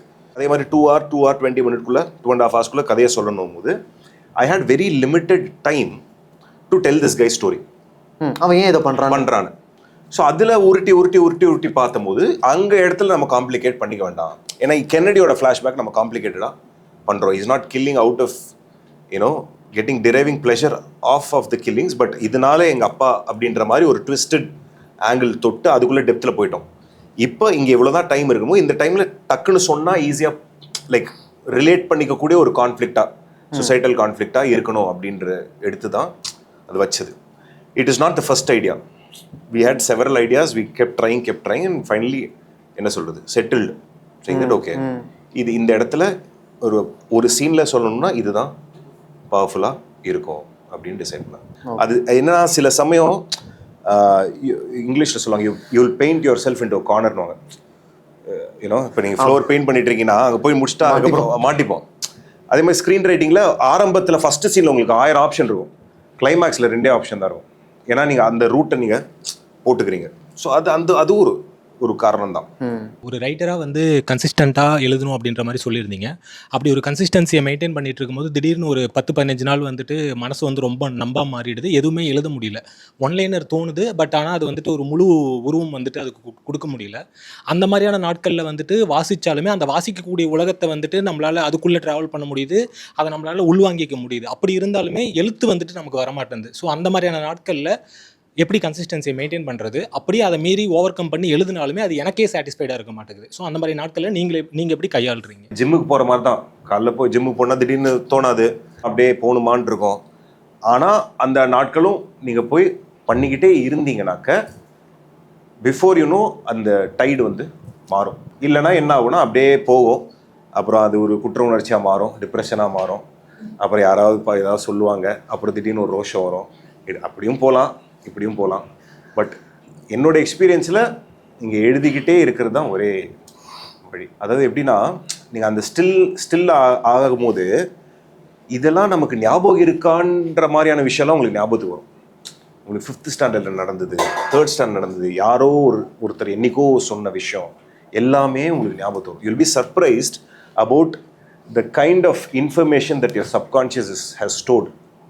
அது எப்போ வரும்னா அமைதியானால் தான் வரும். இந்த ஃபோன் இருக்குது பாருங்கள், பிரச்சனை, வெறும் பிரச்சனை. எக்ஸ்பீரியன்ஸ் ஆஃப் வாட்சிங் எ குட் ஃபிலிம் பற்றி நம்ம பேசலாம். நீங்கள் வந்து ஈரம் பார்த்துட்டு ஒரு ஸ்டேட்டஸ் போட்டிருந்தீங்க, Eeram one hell of a film அப்படின்னு சொல்லிட்டு. எனக்கு அதுதான் பயங்கர. இப்போ எப்படி வேட்டையாடு விளையாடு பார்த்த மாதிரி என்ன இது இவ்வளோ ஒரு அதாவது சவுண்ட் டிசைனு, அந்த விஷுவல்ஸு, அந்த கலர் பேலட்டு, அதில் அந்த தண்ணி அவங்க பண்ணியிருந்த சிஜி, மனோஜ் பரமஹம்ஸ் அவரோட ஃபர்ஸ்ட் ஃபிலிம் நினைக்கிறேன். அதில் அந்த ஆமினஸ் மூமெண்ட் இருக்கும், அது ஃப்ளோரில் தண்ணி லீக் ஆகும், அதோடு சேர்த்து கேமரா வந்து மூவ் பண்ணியிருப்பாங்க. அந்த மாதிரி ஒரு ஃப்ரெஷ்ஷான இமேஜஸ், ஃப்ரெஷ்ஷான சவுண்டிங் பார்த்ததான் எனக்கு ஈரமில் ஞாபகம். Different horror film. அண்ட் அதில் படத்தில் இன்னொன்று என்ன பண்ணியிருப்பாங்கன்னா எல்லா சீனுமே ஒன்று மழை வர்றதுக்கு முன்னாடி, இல்லை மழை பெஞ்சிட்டு இருக்கும், இல்லை மழை பெஞ்சு முடிஞ்சதாக இருக்கும். அதை வந்து த்ரூ அவுட்டாக மெயின்டைன் பண்ணியிருப்பாங்க. It's a very designed film. அதுதான் நான் சொல்கிறேன். ஒரு டிசைன் பண்ணும்பொழுது என்ன ஆகுனா நீங்கள் ஒவ்வொரு வாட்டி பார்க்கும்போது உங்களுக்கு புது விஷயம் கிடச்சிக்கிட்டே இருக்கும். சும்மா நம்ம ஸ்கிரிப்டை போயிட்டு இந்த ரன் அண்ட் கன் மாதிரி ஷூட் பண்ணுறதுக்கும் ஒரு படத்தை டிசைன் பண்ணுறதுக்குன்னா இதுதான் இஸ் தி டிஃப்ரென்ஸ். அது எஸ்பெஷலி நம்ம சினிமா எடுக்க ஆரம்பித்ததுக்கப்புறம், அது சினிமா டைரக்டர் ஆகணும்னு நினச்சதுக்கப்புறமே ஒன்லி வெரி ஃபியூ ஃபிலிம்ஸ் வந்து உங்களை மறக்கடிக்கும் நீங்கள் சினிமா பார்க்குறது. ஏன்னா எப்போனாலும் நீங்கள் போய் உட்காந்திங்கன்னா என்ன யோசிப்பீங்க, இது எப்படி எடுத்திருப்பாங்க, ஏன்னோ அடுத்து என்ன ஆக போகுது, ஒரு நல்லா எடுத்திருக்காங்களேன்னு ஒரு அனாலிட்டிக்கல் மைண்டோடையே தான் படத்தை பார்த்துட்டு இருப்பீங்க. அப்படிங்கும்போது அந்த இன்னசென்ஸ்ன்றது போயிடும், டோட்டலாக போயிடும். ஒரு ஆடியன்ஸ்க்கான இன்னசென்ஸ்ன்றது போயிடும். அதை தாண்டி ஒரு படம் வந்து நம்மளை உள்ளே இழுக்கும் போது அதுதான். அதனால தான் நீங்கள் you fall in love with cinema இந்த ஃபர்ஸ்ட் பிளேஸ். 23 அந்த மாதிரி 2 படம் வந்து, ஒன்று சித்தா, இன்னொன்று பார்க்கிங். இவ்வளோ நம்ம வந்து டைரக்டர் விக்னேஷ் ராஜா கூட பேசிட்டு இருந்தோம். Let's welcome writer Alfred. நான் என்ன கொஸ்டின் கேட்டிருந்தேன்னா, இப்போ நீங்கள் நிறைய ஐடியாஸ் ஒர்க் பண்ணலான்ட்டு எழுதி வச்சுருப்பீங்க. பட் இந்த ஐடியா ஒர்க் பண்ணலாம் அப்படின்ட்டு ஒரு ரைட்டர், இந்த ஐடியா ஒர்க் பண்ணலான்னு ஒரு ரைட்டருக்கும் அது மாதிரி ஏதாச்சும் ஒரு கான்ஃப்ளிக்ட் வந்துச்சுன்னா, இல்லாட்டி ஒரு ஸ்டோரி வந்து இப்படி கொண்டு போகலான்ட்டு ஒருத்தருக்கு இருக்கும், வேறு மாதிரி கொண்டு போகலான்ட்டு இன்னொருத்தர் இருக்கும் சார். அது மாதிரி ரைட்டர் கான்ஃப்ளிக்ஸை வந்து நீங்கள் எப்படி வந்து ஹேண்டில் பண்ணி பேசிக்காக உங்கள் 2 பேருக்குள்ள பஞ்சாயத்துகள் எப்படி தீர்த்துப்பீங்கன்னு கேட்குறாங்க. எங்கள் 2 பேரும் ரொம்ப சிம்பிளாக முடிஞ்சிடும். அதாவது எப்படின்னா, எதிர் ஒன்று விக்கி என்னையை கன்வின்ஸ் பண்ணணும், நான் வந்துட்டு விக்கியை கன்வின்ஸ் பண்ணணும். ஓகே. இது வந்துட்டு ஐடியாஸ் மட்டும் இல்லை, த்ரூ அவுட் ரைட்டிங்க்குமே இதாகும். என்ன சொல்ல வராங்கிறது ஃப்ரெண்ட்ஸாக இருந்ததுனால 15 இயர்ஸாக அப்படின்றதுனால என்ன சொல்ல வராங்கிறத ஈஸியாக புரிஞ்சுக்க முடியும் 2 பேரும். ஓகே. ஸோ அந்த கான்ஃப்ளிக்ஸுங்கிறது ரொம்ப கம்மியாக இருக்கும். பட் இருக்கும். எதர் ஹீ ஷுட் கன்வின்ஸ் மீ, இல்லை நான் அவரை கன்வின்ஸ் பண்ணுவோம். இப்போ நீங்கள் ஃபஸ்ட்டு கேட்டது எந்த கதையை எடுத்து டெவலப் பண்ணலான்றது கரெக்டாக. அது வந்து அதான் நான் வந்து இப்போ பிச் பண்ணுறேனாக்க அவர் வந்து ஒர்க் ஆகலன்னு வரு. இப்போ உண்மையிலேயே நான் அது மேலே நம்பிக்கை இருந்ததுன்னா நான் சண்டை போடுவேன். அதே தான் அவருக்கும். அவர் அனுப்பிச்சிட்டே இருப்பார், ஒரு ஆர்டிக்கல் அனுப்புவார், ஏதாவது அனுப்புவார், ஒரு ட்ரெய்லர் அனுப்புவார், நானும் அனுப்புவேன். சில இதெல்லாம் ரிப்ளை வராது. நான் அனுப்புறது அவர் ரிப்ளை பண்ண மாட்டார், அவர் அனுப்புறது நான் ரிப்ளை பண்ண மாட்டேன். அப்படின்னா அது ரிஜெக்ட்டு. சரியா? ஸோ அப்படின்ற மாதிரி இது ஒரு ப்ராசஸ் தான். இப்போ உண்மையிலேயே எனக்கு அது சொல்லணும், இதில் 200% நான் கான்ஃபிடென்ட்டாக நான் ஃபைட் பண்ணுவேன். அதே தான் அவருக்கும். இது வந்து எந்த கதையை படமாக பண்ணலான்னு எடுக்கிற முடிவு. அதுக்கப்புறம் அதுதான் கதைன்னு வந்ததுக்கப்புறம் டிஸ்கஷன் வரும்பொழுது என்னென்னா, இப்போ நான் ஒரு ஐடியா சொல்கிறேன்னாக்க அதை இவர் சேலஞ்ச் பண்ணுவார். இவர் ஒரு ஐடியா சொன்னால் நான் சேலஞ்ச் பண்ணுவேன். எப்படின்னா அந்த டெவில்ஸ் அட்வொகேட்னுவாங்க, கிரிட்டிக்கலாக அட்டாக் பண்ணுறது அந்த ஐடியாவை. அது எப்படி வரும், நல்லா இல்லை, அதான் வீம்புக்குன்னு இல்லை, உண்மையிலே அதில் பிரச்சனை இருந்தால். ஸோ அதை வந்து வச்சு அதுலேருந்து டிஸ்கஷன் ஆரம்பிக்கும். ஓகே, அதை எப்படி சரி பண்ணலாம், இல்லை அது தப்பே இல்லைன்னா நான் டிஃபெண்ட் பண்ணுவேன். ஸோ அந்த மாதிரி 2 பேரும் எப்போ கன்வின்ஸ் ஆகுறோமோ அதுதான் வந்து படத்துக்குள்ளார ஒரு டயலாகாவோ சீனாவோ இமேஜாவோ உள்ளே வந்து உட்காரும். சம்டைம்ஸ் கன்வின்ஸ் ஆயிடுவோம். ஆயிட்டு ஒரு நாள் நைட்டு படுத்து தூங்கி காலையில் எழுந்தோம்னா திருப்பி ஆரம்பிப்போம். ஏன்னா டயர்டாக இருக்கும், சண்டை போட்டு சரி ஓகே இது ஓகே தான் அப்படின்ட்டு. அடுத்த நாள் பார்த்தா அதான் மீடியாக்காரா 3 மணி எடுத்திருப்போம். ரொம்ப மீடியாக்காரா இருக்குன்னு தெரிஞ்சிருக்கும், சரி கடந்து போயிடலாம். ஆனால் அடுத்த நாள் மனசு ஒத்துக்காது, திருப்பி ஆரம்பிப்போம் அப்படின்னு. அவர் எப்படி எழுதிடுவார் நம்பிட்டேன். ஸோ இந்த கான்ஃப்ளிக்ஸ்லாம் தாண்டி ஒரு டெசிஷன் எடுத்த பிறகு அஃப்கோர்ஸ் ஸ்பாட்டில் உங்களுடைய சே எந்த அளவுக்கு நீங்கள் கொடுக்க முடியுது? இப்போ ஆல்ஃப்ரெட், இப்போ நான் எங்கள் இது ஈக்குவேஷன் பொறுத்த வரைக்கும் ரைட்டிங் முடிச்சிட்டோன்னாக்க ஃபுல் ப்ரீ ப்ரொடக்ஷன் இருப்பார். ப்ரீ ப்ரொடக்ஷன் என்னெல்லாம் இருப்பார்னா இன்வால்வ்டாக இருப்பார். இப்போ நான் போய் லொக்கேஷன் பார்த்துட்டு வரேன்னா அந்த ஃபோட்டோஸை நான் இவருக்கு அனுப்பேன், போய் எடுத்துகிட்டு வந்துட்டு. எதுக்கு அனுப்புனா, ஆல்ஃப்ரெட் நீங்களும் இப்படி தான் யோசிச்சிங்களா, இந்த மாதிரி தான் நம்ம எழுதும் போது ஒரு ஜியாகிரஃபி யோசிக்கிறோம்ல, இப்படி தான் நீங்கள் யோசிச்சிங்களா. அதே மாதிரி காஸ்டிங் வரும்போது சொல்லுவேன், இவங்ககிட்ட பேசலான் இருக்கேன், கரெக்டாக இருக்குமா. ஆமாம், ஆடிஷன்ஸ் வந்ததுன்னா எனக்கு டவுட் இருக்குனாக்க நான் கேட்பேன், இந்த மாதிரி இவங்க 2 பேரும் இதில் எது பெட்டராக இருக்குது அப்படின்றது. அதே மாதிரி போஸ்ட் ப்ரொடக்ஷனில் எடிட் முடிச்சுட்டு காம்பேன் நான் எப்படி இருக்குன்ட்டு. அதுக்கப்புறம் ஃபுல்லாக lyrics, song lyrics, teaser cut, trailer cut, இதுன்னு. ஷூட்டிங் அப்போது he's not on set most of the time, because he's working on the next one or researching or something, அந்த மாதிரி ஏதாவது ஒன்று போய்ட்டு அப்பப்போ வருவார். மெயினாக அந்த ப்ரொட்டாகனிஸ்ட் இன்ட்ரடியூஸ் ஆகிறப்ப நான் கரெக்டாக அந்த டே மட்டும் இருப்பேன் நான். ஓகே, ஃபர்ஸ்ட் டே ஷூட் இருக்குல்ல, அது மட்டும் வருவார், அந்த ஒரு மீட்ரு செட் ஆகிற வரைக்கும். நைஸ். நான் ஆக்சுவலாக அது உங்கள்கிட்ட கேட்கணும்னு நினச்சேன். போர்ட்டலுடைய ஃபர்ஸ்ட் டே ஷூட் பற்றி சொல்லுங்கள். First day shoot first scene, அந்த இது பேசிட்டு போவானுங்களே 2 பேரும் குடிச்சிக்கிட்டு காரில், அதுதான் ஃபர்ஸ்ட் டே ஷூட்டு.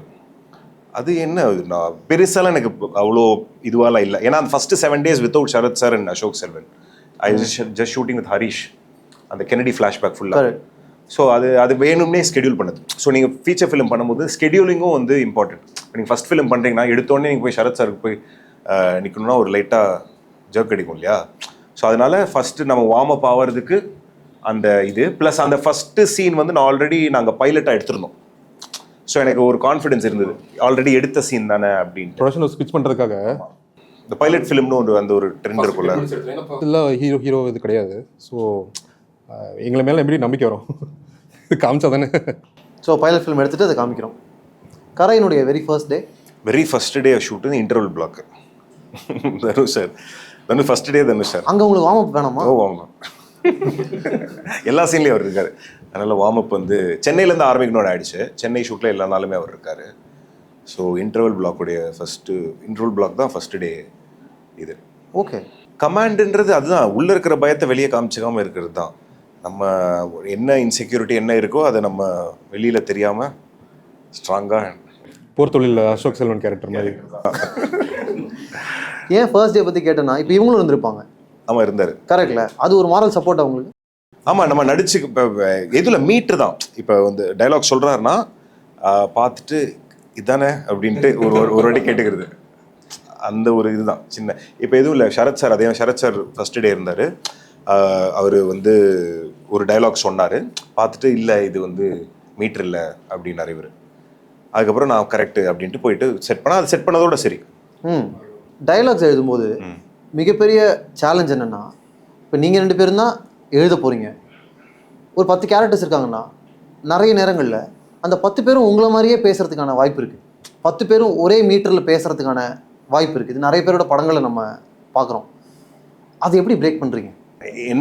என்னன்னா கேரக்டரைசேஷனில் டிஃப்ரென்ஸ் கொண்டு வரணும் க்ளீனாக.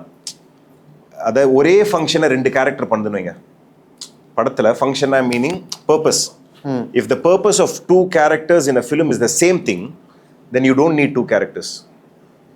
ஓகே, ஸோ அந்த ரெப்படேஷன் இல்லாமல் இருந்தாலே ஒவ்வொரு கேரக்டருக்கும் ஒரு யூனிக் வாய்ஸ்ன்றது வந்துடும். ஓகே, அதுக்குள்ளார அந்த வாண்ட்டுக்கு ஏற்ற மாதிரி நம்ம எழுதுறோம். பட் நீங்கள் சொல்கிறது கரெக்ட் தான். நாங்கள் தான் எழுதும்போது அந்த சின்டாக்ஸ்ன்றது ஓரளவுக்கு சிமிலராக தான் இருக்கும். புரியுது இல்லை? ஆமாம், எடுக்கிற ப்ராசஸாக இருக்கு. ஆமாம், அங்கே தான் காஸ்டிங் அதை உடைக்கும். அங்கே காஸ்டிங் வந்து ஆக்டர்ஸ் வரும்பொழுது அவங்க லைட்டாக மாற்றுறது, அவங்களுடைய ஒரு ரிதமில் சொல்லும் பொழுது உங்களுக்கு அது வந்து போயிடாது. ஸோ நான் டைரக்ட் பண்ணும்போது டைலாக் சொல்லியே காட்ட மாட்டேன். ஓகே, ஆமாம், சொல்லி காமிச்சா அதே தான் வரும். பேப்பர் மட்டும் கொடுத்துரு. ஆமாம், கொடுத்துரும். பட் ஆனால் எழுதும் போதில் அது ஒரு ட்ரான்ஸ்ஃபர் தான். அந்த டைலாக்ஸ் எழுதுகிற அந்த 20 daysங்கிறது அது ஒரு ட்ரான்ஸ்ஃபர் தான். அது நீங்கள் எக்ஸ்பிளைன் பண்ண சொன்னீங்கன்னா கூட திருப்பி பண்ணணும் கூட பண்ணுறது ரொம்ப கஷ்டமாக இருக்கும். நாங்கள் ஸ்டெப் அவுட் லைனுக்கு ஒரு 9 months 6 months கூட எடுத்துக்கோம். அதாவது வெறும் சீன் டிஸ்கிரிப்ஷன்ஸு அப்படிங்கிறது ஒரு 60 pages ஒன்று வரும். அதுக்கு நிறைய டைம் எடுத்துக்கும். பட் டைலாக்ஸுங்கிறது வந்துட்டு ஃபர்ஸ்ட் ஹாஃப்க்கு ஒரு 10 நாள், செகண்ட் ஹாஃப்க்கு ஒரு 10 நாள் தான். அந்த 20 நாளுமே ஒரு ட்ரான்ஸ் தான் அது. ஸோ நாங்கள் கோத்தகிரி, ஏற்காடு மாதிரி போய்டும் அந்த 20 days எல்லாமே இது பண்ணிவிட்டு. ஏன் மலை பிரதேசத்துக்கு போகிறீங்க? ஏன்னா இங்கே வந்தால் வேலை கெடும்.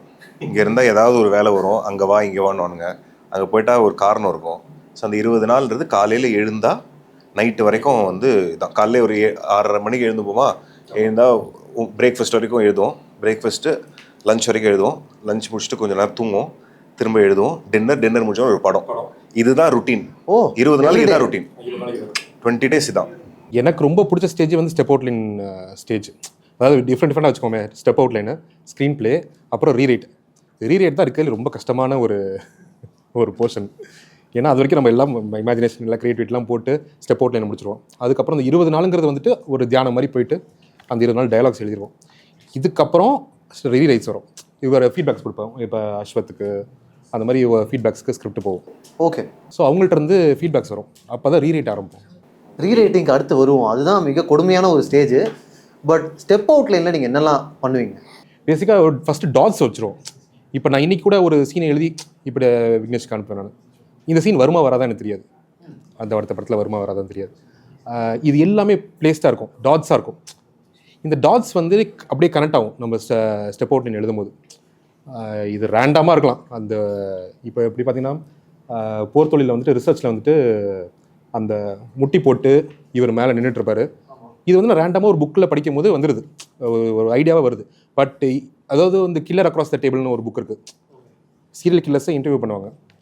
அதில் வந்து அவங்க சொல்கிற எக்ஸ்பீரியன்ஸை எடுத்து நோட்ஸாக மட்டும் எடுத்து வச்சுப்பேன் நான். இந்த மாதிரி சின்னதாக எடுத்து வச்சுப்பேன் நான். இது எடுத்து வச்சுட்டு ஆனால் இது எப்படி யூஸ் ஆகுதுன்னா, இது ஒரு காப்பி இன்னொரு காப்புக்கு பண்ணுறாருங்கிற மாதிரி யூஸ் ஆகுது. அங்கே கனெக்ட் ஆகுது அந்த டாட்டு. ஓகே, அதை நம்ம படத்துக்கு தகுந்த மாதிரி மாற்றி. ஓகே, ஸோ ஐடியா இருக்குது. இதை நம்ம படத்துக்கு சீனாக எப்போ வைக்கிறீங்க? எப்போ அதுக்கான இடத்த இது கண்டுபிடிக்குது? Step outline. ஆமாம், ஸ்டெப் அவுட் லைனில் ஃப்ரீஸ் ஆயிரும். உங்களுக்கு பிளாட் எல்லாமே ஃப்ரீஸ் ஆயிரும். ஸ்டெப் அவுட் லைன் போடும்போது ஒரு சீனுக்கான பர்பஸ் எழுதியிருப்பீங்களா? அதில் என்ன இருக்கும்? பர்பஸ் இல்லை, காஸ் அண்ட் எஃபெக்டாக இருக்கான்னு மட்டும் ஃபஸ்ட்டு அந்த இதுதான். எல்லா சீனுக்கும் ஒரு காஸ் அண்ட் எஃபெக்ட் இருக்காங்கிறத பார்ப்போம். இது ஒரு பிளாட்டை அடுத்த கட்டத்துக்கு எடுத்து போதா. இப்போ சீக்வன்ஸ் தான் நம்ம பிரிப்போம் நம்ம இல்லையா. ஒரு இதை வந்துட்டு போர் தொழிலில் பார்த்தீங்கன்னா இது வரைக்கும் கரும்பு தோட்டம் வரைக்கும் ஒரு சீக்வன்ஸ், கரும்பு தோட்டத்துலேருந்து இந்த ஒரு சீக்வன்ஸ். இந்த சீக்வன்ஸில் இந்த சீக்வன்ஸ் கேரக்டர் சேஞ்ச் ஆகுதா, இது எஃபெக்டிவாக இருக்கா அப்படிங்கிறது ஃபஸ்ட்டு பார்த்துருவோம். வேறு என்ன நம்ம அந்த என்ன ப்ராசஸ்ன்னு பார்த்தாக்க, இப்போ போர்த்தொழில் எக்ஸாம்பிள் எடுத்துக்கலாமா. போர்த்தொழில் எக்ஸாம்பிள் வந்து இப்போ ஆல்ஃப்ரெட் வந்து ஒரு 1 pager மாதிரி அனுப்புகிறார். நாங்கள் 2 பேரும் புதிய தலைமுறையை வேலை பார்த்துட்டு இருக்கும் போது அந்த 1 pageல என்ன இருக்குன்னா, இந்த மாதிரி ஒரு சீரியல் கில்லர் இருக்கான். அந்த சீரியல் கில்லர் வந்து ஒருத்தர் இன்வெஸ்டிகேட் பண்ணிட்டு இருக்கான். அவன் வந்து ஒரு போலீஸ் ஆஃபீஸர். ஆப்வியஸ்லி ஹீரோ வந்து ஒரு அசிஸ்டன்ட் டைரக்டர். ரிசர்ச் பண்ணுறதுக்காக அந்த போலீஸ்கிட்ட போகிறான். அந்த போலீஸ் என்ன பண்ணுறான், சரி நானும் ஒரு ஆள் தேடிட்டு இருக்கேன் வான்ட்டு அந்த கொலைகாரனோட பக்கத்து வீட்டில் அவனை குடியேற்றுறான். ஓகேவா, இதுதான் இவ்வளோதான் இருந்தது மேட்டர். ஆமாம், ப்ரீ ஜிகர்தண்டா. ஓ, ஓகேவா? ஸோ அப்படின்னும் போது இது இன்ட்ரெஸ்டிங்காக இருக்குது அப்படி இப்படின்னு பேசி கடைசியாக வந்து ஓகே வேட்டையாடு விளையாடு மீட் 7 அப்படின்னு டிசைட் பண்ணியாச்சு. ஓகே, இப்போ இது என்ன பண்ணுவோன்னா காஃபி ஷாப்பில் உட்காந்துட்டு அந்த ஸ்டெப் அவுட்லேன்றது என்னன்னா ரேண்டமாக ஐடியாஸ் த்ரோ பண்ணுறது, ஒரு ஃபில்டரே இல்லாமல் இப்படி இருந்தால் எப்படி இருக்கும், அப்படி ஒரு சீன் இருந்தால் எப்படி இருக்கும், இப்படி ஒரு டைலாக் இருந்தால் எப்படி இருக்கும் அப்படின்னு இந்த மாதிரி காஃபி ஷாப்பில் உட்காந்து பேசிக்கிட்டு இருக்கும்போது தான் நான் சொல்கிறேன், யார் சொன்னான்னு தெரில, ஆல்ஃப்ரெட் இப்போது இந்த மாதிரி ஒரு காஃபி ஷாப் இருக்குது, இப்போ வந்து அந்த போலீஸ் வரான், இங்கே உட்கார்றான். மெட்ரோ போயிட்டு இருந்தது, எனக்கு மெட்ரோ தெரியுது, உனக்கு மெட்ரோ தெரில. ஸோ அப்போ தான் வந்துட்டு இந்த ஆமாம் ஒரு ஆப்போசிட்டில் உட்காந்துருக்காங்க காஃபி ஷாப்பில், ஒருத்தருக்கு ஒரு இது தெரியுது, இன்னொரு பெர்ஸ்பெக்டிவ் தெரியுது. இதுதான் இந்த ஃபைனல் இந்த சீனா ஹோட்டலில் இந்த ஹோட்டலுங்கிறது மாறுது. ஸோ இது மாதிரி இருக்கா, இதுதான் ஒரு டாட். இப்போ நம்மளுடைய சினிமா பார்த்த அறிவில் இந்த மாதிரி ஒரு டாட்டு ஃபர்ஸ்ட் ஹாஃபில் வராது. கரெக்டாக too early for a reveal like that. So இந்த டாட் வந்து செகண்ட் ஹாஃப் நல்ல ஐடியாவாக இருக்குது, செகண்ட் ஹாஃபில் வச்சு போகணும். ஆமாம். ஸோ இந்த மாதிரி டாட் வச்சுட்டு அதுக்கப்புறம் ஒரு கோலம் போடும்போது சில புள்ளி வெளியே போயிடும், சில புள்ளி இருக்காது, அதுக்கேற்ற புள்ளியை வைக்கிறது. இப்படி பண்ணி இது வந்து ஒரு 3 months பண்ணுவோமா, மேலே ஒரு 3 to 6 months பண்ணுவோம். 6 months பண்ணாக்க அப்படியே வந்து ஒரு ஸ்டெப் அவுட்லைன்னு வரும். ஸ்டார்டிங்லேருந்து எல்லா சீனுக்குள்ளே டம்மி டைலாக்ஸ் போட்டுருவோம்ல, டம்மி டைலாக்ஸ்லாம் போட்டு அது பார்த்தீங்கன்னா ஒரு 200 பக்கம் 250 பக்கம் இருக்கும், அன்னெசரி ஜங்கெல்லாம் இருக்கும் உள்ள. இந்த டாக்குமெண்ட்டை தான் நாங்கள் ஊட்டி கோத்தகிரி போயிட்டு இதை அடாப்ட் பண்ணுவோம். இதை வந்து ஒரு 120-140 பேஜஸாக பண்ணுறது தான், அதான் ஃபஸ்ட்டு டிராஃப்ட். இதுக்கு முன்னாடி ஸ்டெப் அவுட்லைன்லேயும் 3 டிராஃப்ட் போயிருப்போம், அதுலேயுமே சில டிராஃப்ட்ஸ் போவோம். பார்க்க தெரியும் இந்த 2 சீன் தேவையில்ல அந்த மாதிரி. அடுத்தது தான் த பிக்கஸ்ட் பார்ட், ரீரைட்டிங். இப்போது நம்ம வந்து இவ்வளோ உழைச்சி எஃபர்ட்டை போட்டு நல்ல ஐடியா நம்பி சிலதெல்லாம் வச்சு ஒன்று பில்ட் பண்ணிடுறோம். இப்போ ரீரைட் பண்ணும்போது நம்ம நல்லதுன்னு நம்பினதை நம்ம மறுபடியும் மாற்றுறோம், கரெக்டா? ஸோ ரீரைட்டிங் பற்றி சொல்லுங்கள். எல்லாருமே ஸ்டாண்டர்டாக சொல்கிறதுன்னா the first draft is shit அப்படின்வாங்க. நம்மளும் கடைசிக்கு ஒரு படம் ஒரு ஸ்கிரிப்ட் எழுதிட்டோம், எழுதி முடிச்சப்போ என்ன எல்லாரும் அப்படி சொன்னாங்க, பயங்கரமாக இருக்குது அப்படின்னு தான் நான் நினச்சிட்டு இருந்தேன். சூப்பர்ப்பா, அது சில பேருக்கு அமையும் போல் இருக்கு அப்படின்னு நான் நினச்சிட்டு இருந்தேன். ஓ, அந்த சில பேர் நீங்கள் அது நான் அப்புறம் தான் தெரியுது சும்மா சொல்லலை அப்படின்ட்டு. உண்மையாகவே இப்போ நீங்கள் நினச்சிங்க உங்களுடைய ஃபஸ்ட்டு டிராஃப்ட்டு கேவலமாக தான் இருக்கும், even if you think it's the greatest thing ever been return. அது ஏன்னா நான் சொன்ன மாதிரி நீங்கள் யாரோ கேட்டிங்களே ஃபோர் ஷேடோ அது இதுன்ட்டு, இது ஐட்ரேஷன்னு சொல்லுவோம்ல, அந்த ஐட்ரேஷன் பண்ண தான் ஸ்கிரிப்ட் வந்து ஐட்ரேஷன் ரீவொர்க் மாதிரி ரீவொர்க் பண்ணும்போது தான் அந்த ஸ்கிரிப்டுன்றது you will start seeing patterns. So ஜென்ரலாக நாங்கள் என்ன ஃபஸ்ட்டு டிராஃப்ட் முடிச்சுட்டு, அதாவது வசதிக்கேற்ப ஒரு பிரேக் எடுத்துப்போம். சில சமயம் டக்குன்னு திரும்ப வர வேண்டிய கட்டாயம் இருக்கும், சில சமயம் ஓகே ஒரு மாதம் விட்டுருவோம், 1 மாதம் விட்டு வேறு ஏதாவது வேலை பார்க்கலாம் அப்படின்ட்டு திரும்ப படிக்கும்போது அங்கேவே உங்களுக்கு எக்ஸ்போஸ் ஆகிடுவீங்க நீங்கள், இதெல்லாம் வேலைக்கு ஆகலன்ட்டு. அது பண்ணிவிட்டு அதுக்கப்புறம் அது நான் சொன்ன மாதிரி ட்ரஸ்டட் பீப்புள் இருக்கணும். ட்ரஸ்டட் பீப்புள்னால் ஒரு 15 பேர் வச்சுக்கிறீங்கன்னு வச்சுங்க, அந்த டிராஃப்ட் எடுத்தோடனே 15 பேருக்கு அனுப்பிச்சிடக்கூடாது, அதை நீங்கள் ஃபில்டர் பண்ணணும். First round, second round, third round. ஏன்னா இப்போ நீங்கள் உங்களுக்கு தெரிஞ்ச 15 பேருக்கு ஃபஸ்ட்டு கொடுத்துட்டிங்கன்னா நீங்கள் பண்ணுற சேஞ்ச் ஒர்க் ஆகுதா இல்லையான்னு எப்படி கண்டுபிடிப்பீங்க? அவங்களுக்கு அப்ஜெக்டிவிட்டி போடும்ல, ஆல்ரெடி படிச்சிருப்பாங்க. ஸோ அந்த மாதிரி ஒரு கிரேட் மாதிரி வச்சு பண்ணி ஃபீட்பேக், அதை எவ்வளோக்கு எவ்வளோ நீங்கள் ஓப்பனாக இருக்கீங்களோ, ஈகோ இல்லாமல் இருக்கீங்களோ, அவ்வளோ கோவம் வரும், பயங்கரமாக கோவம் வரும். எவனா சொன்னாங்க என்னடா சொல்கிறேன் அப்படின்ற மாதிரி இருக்கும், ஆனால் அதில் ஒரு உண்மை இருக்கும். அந்த லிசன் பண்ணுறதுக்கு நம்ம ரொம்ப டிஃபென்சிவாக இருப்போம். இதுக்கெல்லாம் ஒரு தப்பை மட்டும் பண்ணிடக்கூடாது, அதாவது நம்ம நியாயப்படுத்திடக்கூடாது எல்லாத்தையும். நான் ஏன் பண்ணோங்கிறது மட்டும், ஏன்னா அவங்க ஸ்டாப் பண்ணிடுவாங்க அதுக்கப்புறம். நாங்கள் வந்து பதிலே பேச மாட்டோம், ரெக்கார்டர் ஆன் பண்ணி வச்சிருவோம், வாயவே திறக்க மாட்டோம். ஏன்னா நம்ம ஏதாவது ஒன்று சொல்ல போனால் அவன் செயின் ஆஃப் தாட் கட் ஆகி உங்களுக்கு ஃப்ரீ ஐடியா கொடுத்துட்ருக்காங்க, நம்மளே அதை போய் கேட்டு போடுற மாதிரி ஆகிடும். இப்போ இன்ஸ்டன்ட் சொல்கிறேன், அதாவது ஸ்டெப் அவுட்லேருந்து ஸ்க்ரீன் ப்ளே போகும்போது அதை நாங்கள் ஒரு 60-70 சீன்ஸ் எழுதிட்டு ஏற்காடு போகிறோம். ஏற்காடு போயிட்டு ஒரு 35 சீன் எழுதி முடிக்கிறோம், வருது 100 பேஜ் வந்துருச்சு, இன்னும் முடிக்க வேண்டியது ஒரு இது இருக்குது. அப்போ தான் எங்களுக்கு புரியுது எதெல்லாம் ரெடண்ட், அதாவது தேவையில்லை அப்படின்னு.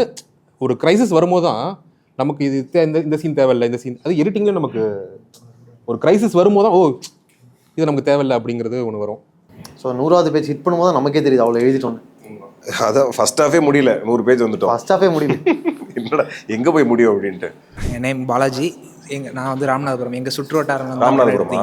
ஆமாம் சார். எங்கள் ஊர்லேயே வந்து நிறையா இது ஷூட்டிங்லாம் எடுத்தீங்க சார். சார் எனக்கு சாருக்கு ஒரு லிங்க் மாதிரி இருக்குது. நான் ஃபஸ்ட்டு காலேஜ் சேர போனேன் சார், திருச்சி பக்கம் போகல. அப்போ வந்து போர்த்தில் ஷூட்டிங் பண்ணிட்டு இருந்தார் சார். அப்போ காலேஜ்லாம் படித்து ஒரு எண்ட் ஆஃபில் ஊருக்கு வரேன். சார் பார்த்தா இங்கே வந்து கரசாமி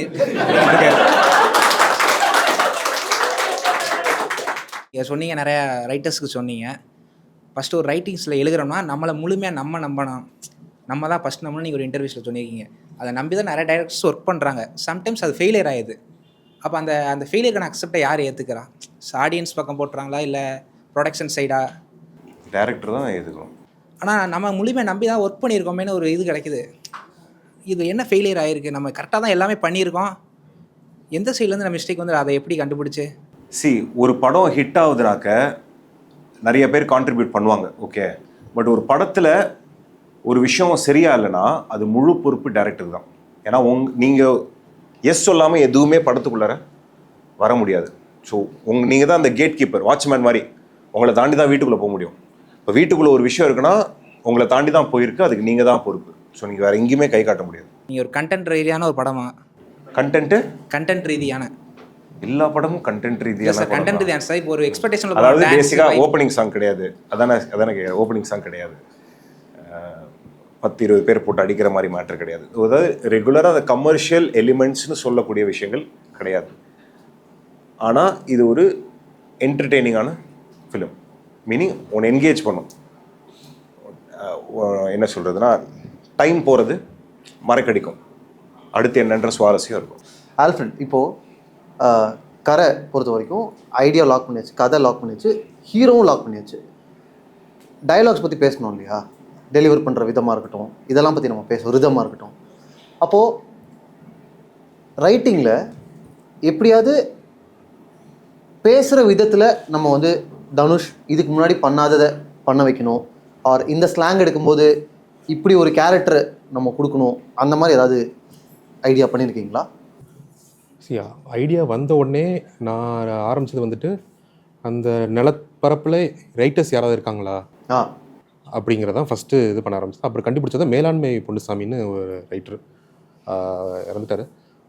அவரை படிக்க தான் நிறையா அந்த நிலப்பரப்போட வாழ்வியல் எப்படி இருக்குது, அவங்க எப்படி பேசுகிறாங்க அப்படின்னு நிறைய தெரிஞ்ச முடியும். பருத்தியும் அங்கேருந்து தான் வந்தது நம்ம இல்லையா? இப்போ பருத்திங்கிறது அந்த ரிசர்ச்சில் தான் உள்ளே வருது.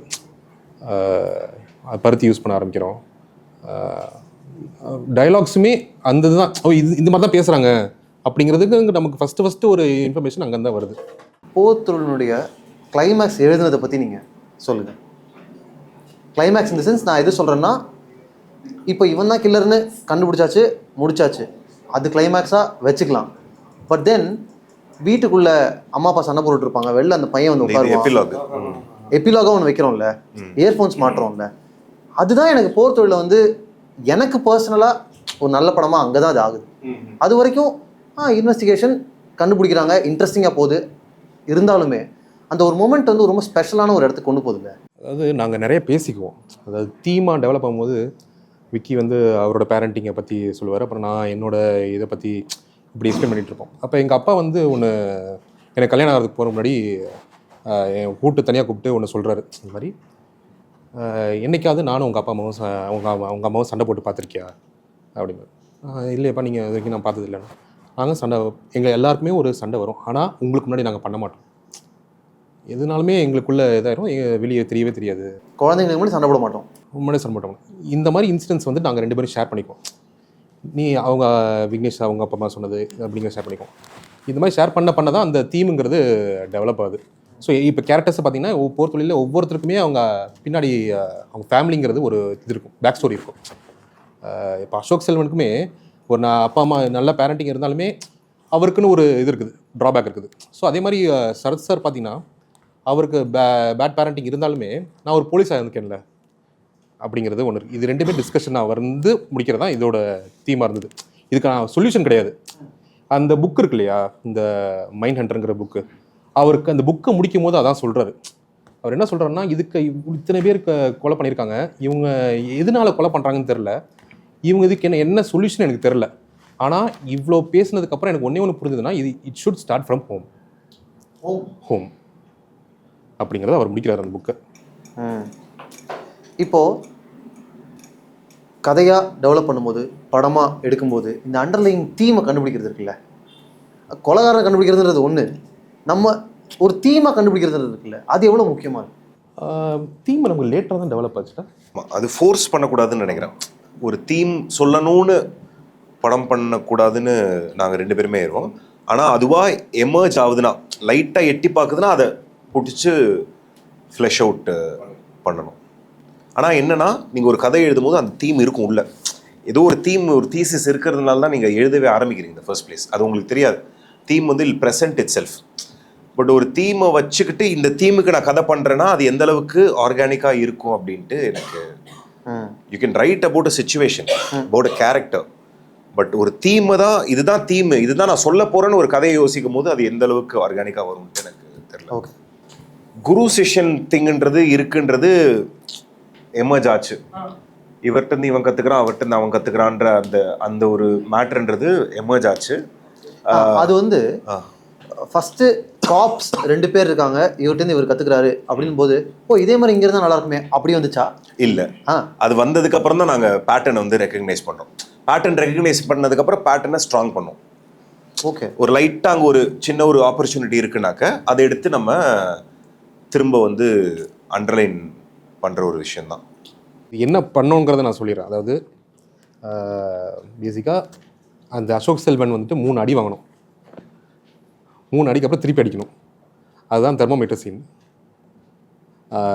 ஃபஸ்ட்டு எடுத்தோன்னே ஒரு ஃப்ரிக்ஷனுக்கு அப்புறம் அந்த பாண்டிங்க்கு அப்புறம் 2 லேர்னிங். இதுதான் உங்களோட கர்வ். சில ஃபிலிம் ஸ்கூலில் பார்த்தீங்கன்னா the 2 rules which they teaches, a film should never be confusing, a film should never be boring. இதில் ஒரு இம்பார்ட்டன்ட் விஷயம் என்ன, it boils down to how you handle the exposition. And if you have too much exposition, you bore the audience. Too little, you lose them, confuse them. I would like to know how you guys handle exposition when writing. Exposition தான் challenge. அதுதான் வந்து நீங்கள் எவ்வளோ ஒரு skilled writer அப்படின்றத காட்டும். இப்போ அது எப்படி கதையோட ஓட்டத்தில் அந்த எக்ஸ்போசிஷன் பண்ணுறதுன்றது வந்து இருக்குது. ஸோ இப்போ when you take போர்த்தொழில், certain exposition scenes becomes easy. அதாவது இப்போ நான் சப்ஜெக்டிவ் ஸ்டோரி டெல்லிங் சொன்னேன் இல்லையா, இப்போ அந்த ஹீரோ வந்து உள்ள கேஸுக்குள்ளே கொண்டு வரும் பொழுது, ஓகேவா, இப்போ ஹீரோக்கு கேஸ் டீட்டெயில் சொல்லி தான் ஆகும், கரெக்டாக? அப்படி சொல்லும் போது நான் ஆடியன்ஸ் கதை கடத்திடுவேன். அது கதையான கதை கிடையாது, கதை ஆரம்பிக்கிறதுக்கு முன்னாடி நடந்த விஷயம்.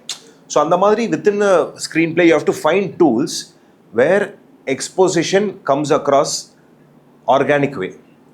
ஓகேவா? அதே மாதிரி இன்னொரு ஸ்க்ரீன் ரைட்டிங் டெக்னிக் என்னென்னா, இந்த எக்ஸ்போசிஷன் இருக்கு இல்லையா, அந்த எக்ஸ்போசிஷனை இன்ஃபர்மேஷனாக சொல்லாமல் இமோஷனோட சொன்னீங்கன்னா அந்த எக்ஸ்போசிஷன் ஈஸியாக போகும். அதாவது when you're trying to defend,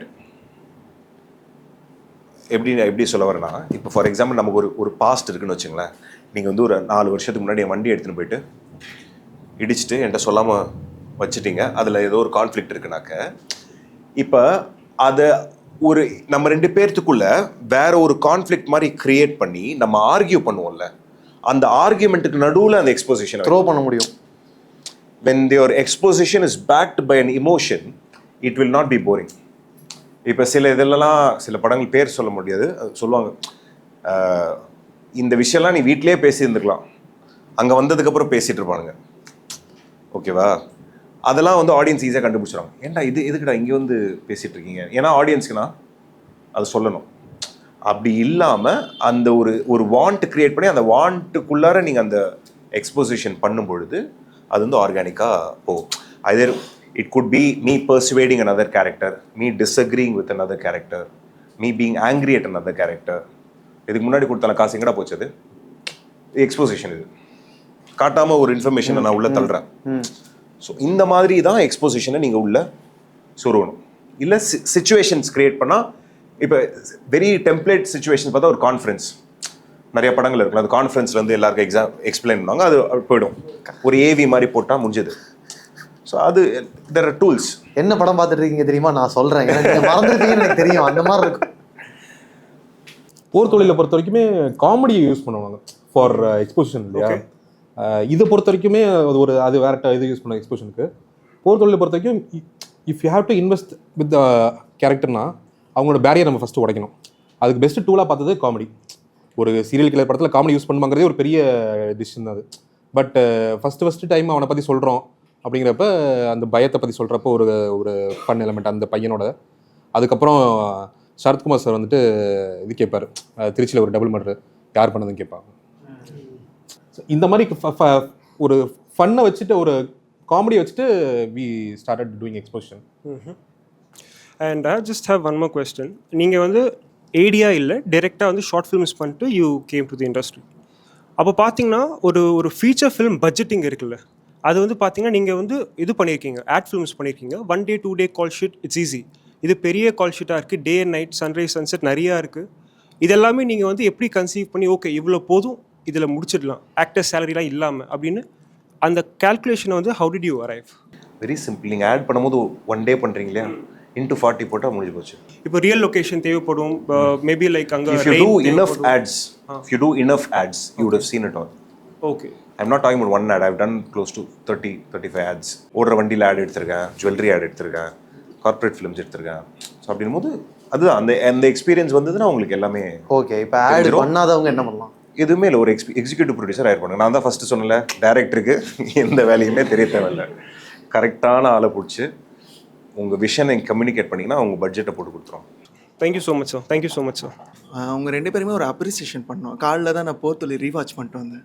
அதில் ஒரு விஷயம் மட்டும் நான் நோட் பண்ணேன். நிறைய பேர் வந்து இந்த ரயில்வே கேட் சீன் நிறைய பேர் சொல்லியிருந்தாங்க. அந்த லாஸ்ட்டில் சரத்குமார் சாரோட அந்த எமோஷனல் டேக்அவே அதெல்லாம் சொல்லியிருந்தாங்க. நீங்கள் வந்து கிளைமேக்ஸில் வந்து அந்த வில்லன் வந்து சரத்குமார் சாரை வந்து அந்த ப்ரெஷர் பாயிண்டில் அட்டாக் பண்ணோன்னே கரெக்டாக சரத்குமார் சார் வந்து கீழே விழும்போது கரெக்டாக ஃப்ரேம் வந்து பின்னாடி அசோக் செல்வன் சார் இருக்கு, அவர் ரைஸ் பண்ணுற மாதிரி இருக்கும், நிக்கலா. அதுக்கப்புறமும் அங்கே வந்து அவர் தான் வந்து அதை டேக் ஓவர் பண்ண போகிறாரு அப்படின்னு சொல்லிட்டு நீங்கள் வந்து ஒரு பேட்மேன் ரெஃபரன்ஸ் ஒன்று வச்சுருப்பீங்க. அங்கேருந்து வந்து கூட்டமாக ஒரு வவ்வால்லாம் வரும், வந்ததுக்கப்புறம் அது எதுக்குன்னா அங்கேயும் ஒரு பேட்மேன்லேயும் ஒரு ஃபியரை வந்து ஃபேஸ் பண்ணுற மாதிரி இருக்கும், இங்கேயும் ஒரு ஃபியரை வந்து ஓவர் கம் பண்ணுற மாதிரி. அது எனக்கு ரொம்ப பிடிச்சிது. நான் இன்றைக்கி அதை நோட் பண்ணேன். கரெக்ட் வந்து ஆல்ரெடி எக்ஸ்பெக்டேஷன் அதிகமாக இருக்குது. இப்போ தனுஷ் சார் வர தேங்க்யூ ஜீனியஸ்னு உங்கள் பேரை போட்டார். இப்போ எக்ஸ்பெக்டேஷன் எங்கேயோ போயிடுச்சு. இப்போ ஓவர் எக்ஸ்பெக்டேஷன் இருக்கிற படம்லாம் ரொம்ப அடி வாங்குது. அதனால் நீங்கள் பயம். ஓவர் எக்ஸ்பெக்டேஷன்றது இப்போ இந்த நான் பண்ணல, அதாவது கரெக்டு. ஆமாம், எனக்கு என்னென்னா அது புரிஞ்சுது. அது நிறைய பேர் கேட்குறாங்க, நீங்கள் ஃபஸ்ட்டு ஆள் கிடையாது, என்னங்க பயங்கரமாக எதிர்பார்ப்பாங்களே அப்படின்ட்டு. ஸோ அதுக்கும் நான் மென்டலாக ப்ரிப்பேர் ஆகிட்டேன். நான் கண்டிப்பாக என்ன இதில் என்ன ஜீனியஸ் இருக்குது, கண்டிப்பாக 4 பேர் கொடி தூக்குவானுங்க, கன்ஃபார்மாக இருக்குது. என்னை பொறுத்த வரைக்கும் என்னென்னா, I am happy that my hero is happy. So that is one thing. எனக்கு ஒரு சாட்டிஸ்ஃபேக்ஷன். என்னை நம்பி டேட்டு கொடுத்தாரு, அவருக்கு பிடிச்சிருக்கு படம். ஆனால் அந்த எக்ஸ்பெக்டேஷன்ன்றது ஒரு டெஃபினட்டாக அது ஒரு இதுதான், என்ன டபுள் எட்ஜ்டு ஸ்வோர்டு தான். அது வேணும், அது இருந்தால் தான் வருவாங்க. ஆனால் அந்த எக்ஸ்பெக்டேஷனை எக்ஸீட் பண்ணி இது பண்ணோம். அதனால தான் நாங்கள் எதுவுமே சொல்லலை. இன்னும் ஏதோ உங்களுக்கு புதுசாக ஒன்று இருக்கும் இல்லையா உள்ள. ஸோ அதுவும் ஒரு காரணம். ஸோ ரைட்டரா கரையில் உங்களுடைய லேர்னிங் என்ன? போர் தொழிலில் சொல்லிடுறேன் நான். ஏங்க இதை கூட கரை சரி ஓகேங்க சொல்லுங்கள், எனக்கு பிரச்சனை கிடையாது. போர் தொழிலில் பொறுத்த வரைக்கும் எனக்கு வந்துட்டு, அதாவது இதுதான் டார்கெட் ஆடியன்ஸ்னு நாங்கள் ஒன்று நினச்சிட்டு இந்த படத்தை எடுத்து முடித்தோம். ஓ இன்ட்ரெஸ்டிங்.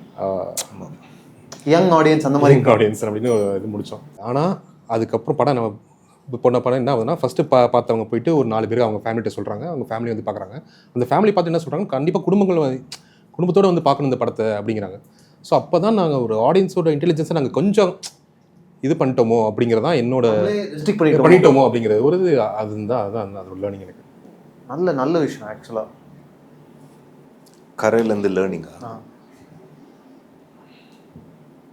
டைரக்டரா என்ன லேர்னிங்னா, இதுதான். நான் இது முன்னாடி எப்படி நினச்சேன்னா, செட்டுக்கு போகிறதுக்கு முன்னாடி கண்டிப்பாக ஸ்டோரி போர்ட் பண்ணியிருக்கணும், நம்ம அன்றைக்கி என்ன பண்ணுறோன்றது 100% நமக்கு தெரிஞ்சுக்கணும்னு அந்த ஒரு கண்ட்ரோல் ஃப்ரீக்காக இருப்பேன் நான். இந்த படத்தில் இது இமோஷனலி ட்ரிவன் ஃபிலிம்ன்றதுனால சில எமோஷனல் சீன்ஸ்லாம் இருக்கும் பொழுது எனக்கு தெரியும், இந்த எமோஷன் சீன்லாம் நீ போயிட்டு சார் இப்படி திரும்பும் போது கரெக்டாக அழுகணும் சார்னா அது நடக்காது. அவங்க என்ன பெர்ஃபார்ம் பண்ணுறாங்கன்றதை பார்த்துட்டு அதை பேஸ் பண்ணி ஷூட் பண்ணணும் அப்படின்ற ஒரு டெசிஷன் எடுக்கிறதுக்கே எனக்கு வந்து ரொம்ப தைரியம் தேவைப்பட்டது. ஏன்னா பிளான் இல்லாமல் நான் போய் எப்படி ஸ்பாட்டில் நிற்கிறது இல்லையா, பெரிய பெரிய ஆக்டர்ஸ்லாம் இருக்காங்கன்ற போது அது வந்து இதில் அந்த ஒரு சின்ன ஒரு ரிஸ்க் எடுத்தேன். ஸோ இப்போ நான் கற்றுக்கிட்டேன். இப்போது ஸ்டோரி போர்டு இல்லாமையும் எப்படி ஆன் த டே ஆக்டரோட பெர்ஃபார்மன்ஸை வச்சு எப்படி சீனை பிளாக் பண்ணி ஸ்டேஜ் பண்ணி ஷூட் பண்ணுறதுன்றது நான் இந்த படத்தில் கற்றுக்கிட்டேன். ஓசிடி பிரேக் ஆயிடுச்சு. ஓசிடி லைட்டாக பிரேக் ஆயிடுச்சு. இப்போ இந்த மாதிரி நேரத்தில் தான் டிஓபியினுடைய கான்ட்ரிபியூஷன் பயங்கரமாக ஹெல்ப் பண்ணும். ஆமாம். So working with mister Theni Eswar and என்ன ஒரு விஷயம் கிராக் பண்ணீங்க? மெயினானா ஸ்பீடு. இப்போ பேசிக்காக அந்த நான் இமோஷனல் சீன் சொல்கிறேன். இப்போ ஃபார் எக்ஸாம்பிள் தனுஷ் சார் இன்னொரு ஆக்டர் இருக்காங்கனாக்கா இது சொல்லியாச்சுன்னா நான் சொல்லுவேன், சார் இது எப்படி சார், அப்போ வந்து நான் இங்கே நின்று பேசட்டுமா, இங்கேருந்து நடந்து பேசட்டுமா, இது பேசும்போது நான் முகத்தை காட்டல, இந்த மாதிரி டிஸ்கஷன்ஸ் போகும். அதுலேருந்து பிக் அண்ட் சூஸ் பண்ணிட்டு இதுதான் சொல்லிவிடும். ஸோ அவங்க பேசிக்காக மெக்கானிக்கலாக நடிச்சு காமிப்பாங்க வித்தவுட் இன்வெஸ்டிங் த எமோஷன்ஸ். அப்படி நடிக்கும் போது நான் அதை பார்த்த உடனே ஈஸ்வர் சார் பக்கத்துலேயே இருப்பார். சார் இப்போ அங்கே ஒரு கேமரா வச்சுக்கலாம் சார், இங்கேருந்து இங்கே வர சார், இப்போ இங்கே ஒரு ட்ராக் போட்டுருங்க சார், இங்கே வந்து ஒரு ஆர்ம் அப் வச்சுக்கலாம் சார், இந்த 2 டயலாக் மட்டும் க்ளோஸாக போயிடலாம் சார் அப்படின்னு ஆன் த ஸ்பாட் நம்ம பிரிக்கிறோம், ஷார்ட் டிவிஷன் பண்ணுறோம். இது சொல்லிவிட்டு அவங்க ஆக்டர்ஸ் அனுப்பிச்சிட்டு செட் ரெடி ஆகும். இப்போ இதை வந்து குயிக்காக பண்ணுறோம்ல, ஏன்னா இப்போ கேமராமேனுக்கு இப்போ தான் நான் சொல்லியிருக்கேன், இங்கே எனக்கு ட்ராக் வேணும், இங்கே இந்த ஆக்சிஸில் நம்ம ஷூட் பண்ணணும், அதுக்கேற்ற மாதிரி லைட் வைக்கணும் அப்படின்ட்டு அதை அவர் டக்குன்னு பண்ணி கொடுப்பாரு. கொடுத்ததுக்கப்புறம் ஆக்டர்ஸை திரும்ப கூப்பிட்டு எடுத்துடுறது.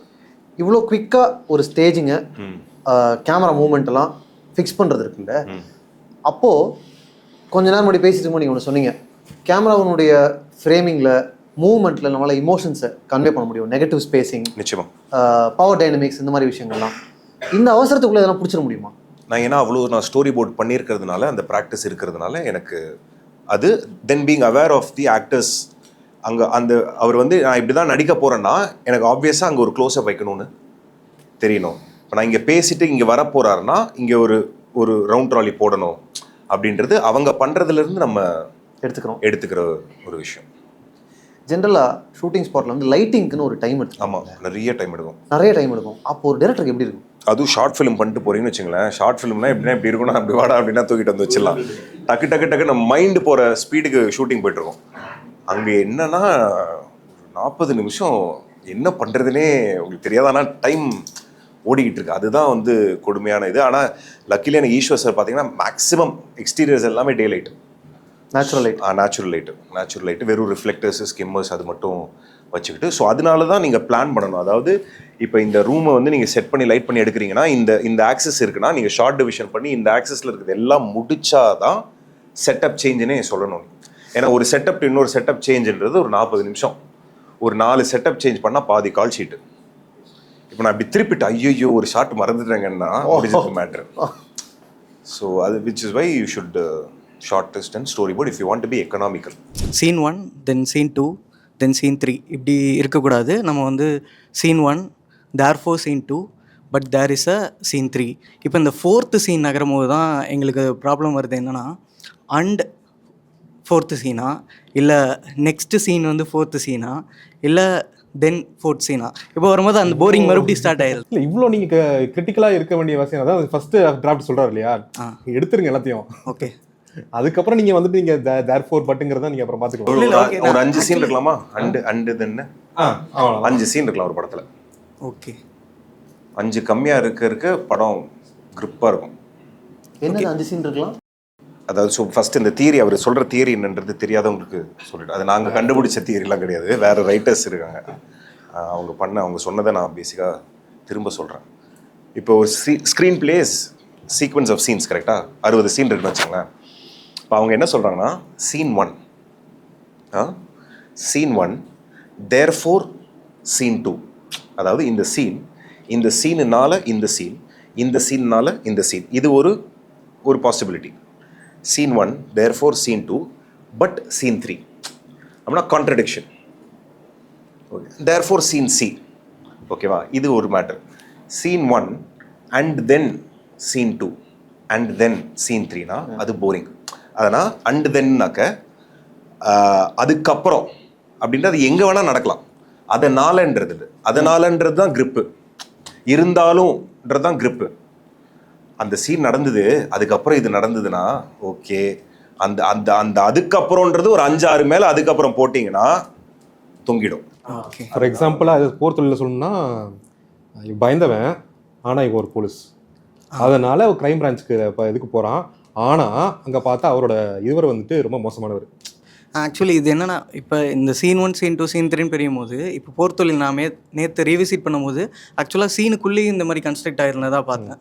ஏன்னா வண்டி வருது ஓப்பனிங்கில், வண்டி ரிப்பேர் ஆகுது, தேர்ஃபோர் அவங்க அங்கே வெயிட் பண்ணுறாங்க. But there is a scene 3ங்கிற மாதிரி அந்த பொண்ணோட நம்ம அந்த ரிவீல் கிடைக்குது. ஸோ இது உள்ளேயும் கன்ஸ்ட்ரக்ட் பண்ணியிருக்கீங்களா? ஏன்னா இது மாதிரி நிறையா சீக்வன்ஸ்லாம் நான் இது கண்டினியூஸாக பார்த்துட்டே இருந்தேன் இந்த பேட்டர்னை. ஸோ நீங்கள் வந்து சொல்லுறது வந்து வெறும் ஓவரால் சீன்ஸ் கொண்டு அது மைக்ரோ வித்தின் சீன் ஆல்சோ நீங்கள் அது ஆக்சுவலாக நீங்கள் சொன்னதுக்கப்புறம் அதை நான் மறந்துட்டேன். அது எப்படி அதை நீங்கள் சொல்லியிருப்பீங்கன்னு என்னால் ஆர்டிகுலேட் பண்ணவும் முடியல. ரொம்ப நாள் போயிட்டே இருந்துச்சு. அப்போ வந்து ஒருத்தர் சும்மா ஒரு கடி ஜோக் அடிச்சுட்டே இருப்பார்.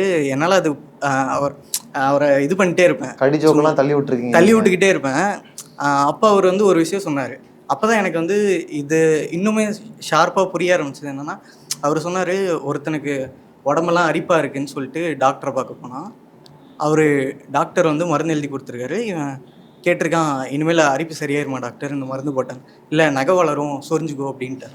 பட் சீன் 3 அங்கே வருது. தேர்ஃபோர் இப்போ ஓகே இதான் அவர் சொன்னாருன்ட்டு கொஞ்சம் இது வரும்போது, நம்ம ஏன் ஒரு சீனுக்குள்ளாரே இதை பண்ணக்கூடாதுன்னு ட்ரை பண்ணி பார்த்துட்டே இருந்தேன்.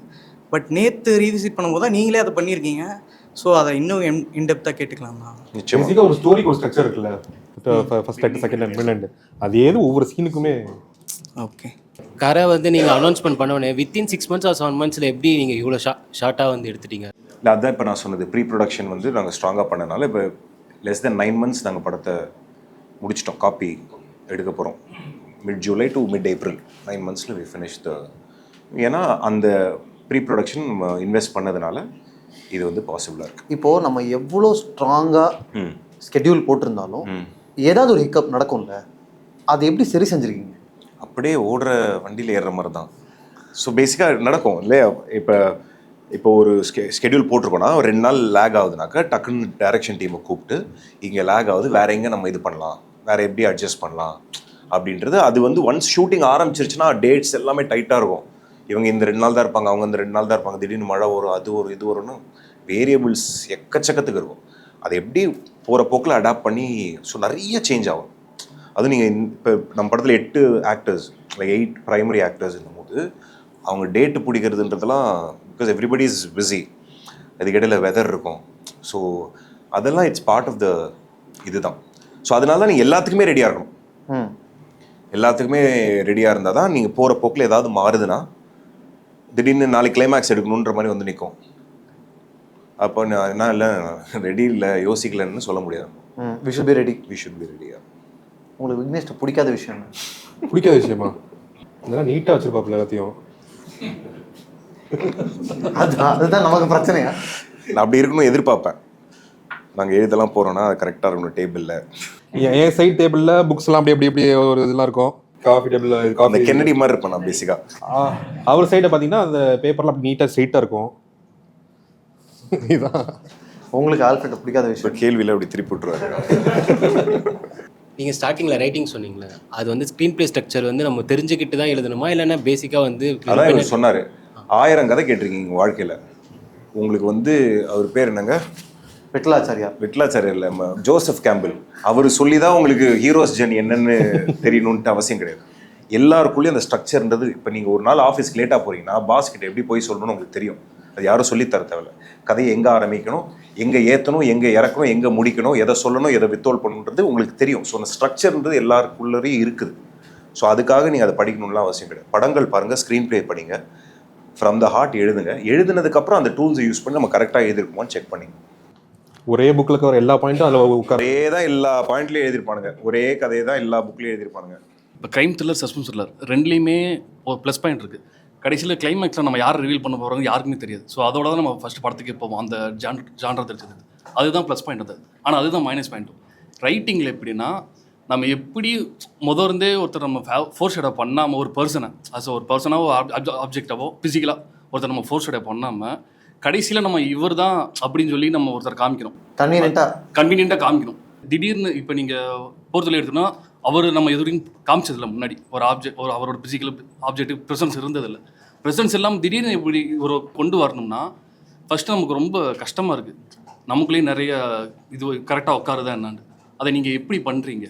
அதாவது ஒரு டூல் என்ன யூஸ் பண்ணனா ஹூ டன் இட் இல்லை, ஏன் பண்ணாரு, வாட் இஸ் த மோட்டிவ் பிஹைண்ட்ங்கிறதா மெயின் இதாக இருந்துச்சு ஒழிய யார் பண்ணாங்கிறதுக்கான கேள்வி வந்து லேட்டர் இதில் தான் வரும். பட் ஸ்டில் இப்போ அவர் கேட்குறது என்னன்னா, அந்த 2வது கில்லர் இருக்கார்ல, அதை வந்து நம்ம திடீர்னு சர்ப்ரைஸாக தானே கொண்டு வரோம். அதாவது இது சப்பக்கட்டு கட்டுற மாதிரி இருக்கும்.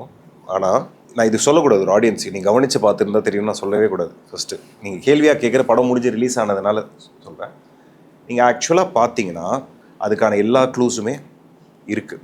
இதில் என்ன ஒரே ஒரு என்ன சொல்கிறது, ஒரு பேஸ் அசம்ஷன் நாங்கள் பண்ணிக்கிட்டோன்னா, ஹீரோ தப்பு பண்ணலாம், police Sarathkumar good be wrong அப்படின்ற ஒரு பேஸ் அசம்ஷன் மட்டும் தான் நாங்கள் எடுத்துட்டோம்.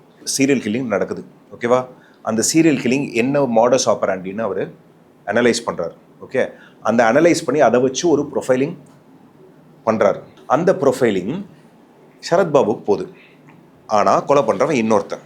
ஆனால் அவன் இதே எம்ஓ தான் பண்ணுறான். இவன் பற்றி ட்ராக் ரெக்கார்டு இருக்குது, இவனை பற்றி ட்ராக் ரெக்கார்டு இல்லை. எல்லாமே உங்களுக்கு முன்னாடி இருக்குது. நீங்கள் தான் தப்பாக ஹீரோவோட சேர்ந்து சரத்குமாரோட சேர்ந்து நீங்களும் அது டிசீவ் ஆகுறீங்க. சில க்ளூலாம் பார்த்தீங்கன்னா நீங்கள் சரத்பாபு சார் உருவத்தை பார்த்தாலே உங்களுக்கு பொறி தட்டிடணும், இவனா இருக்க முடியாதுன்ட்டு. ஏன்னா அது பற்றின க்ளூஸ் எல்லாமே இருக்கும். சாதாரண உடல்வாகு உள்ளவனால அவ்வளோ ஃபோர்ஸ் கொடுத்துருக்கவே முடியாதுன்னா நாங்கள் சொல்கிறோம். ஆனால் சரத்பாபு சார் பார்த்து ஃப்ரெயிலாக தான் இருப்பார். அந்த ஏஜ் குரூப்பு எல்லா க்ளூஸுமே இருக்குது. லோ செல்ஃப் எஸ்டீம் அவர் கிடையாது, கில்லர் செகண்ட் கில்லருக்கு இருக்குது. எல்லாம் அந்த சீன் பார்த்தாங்க.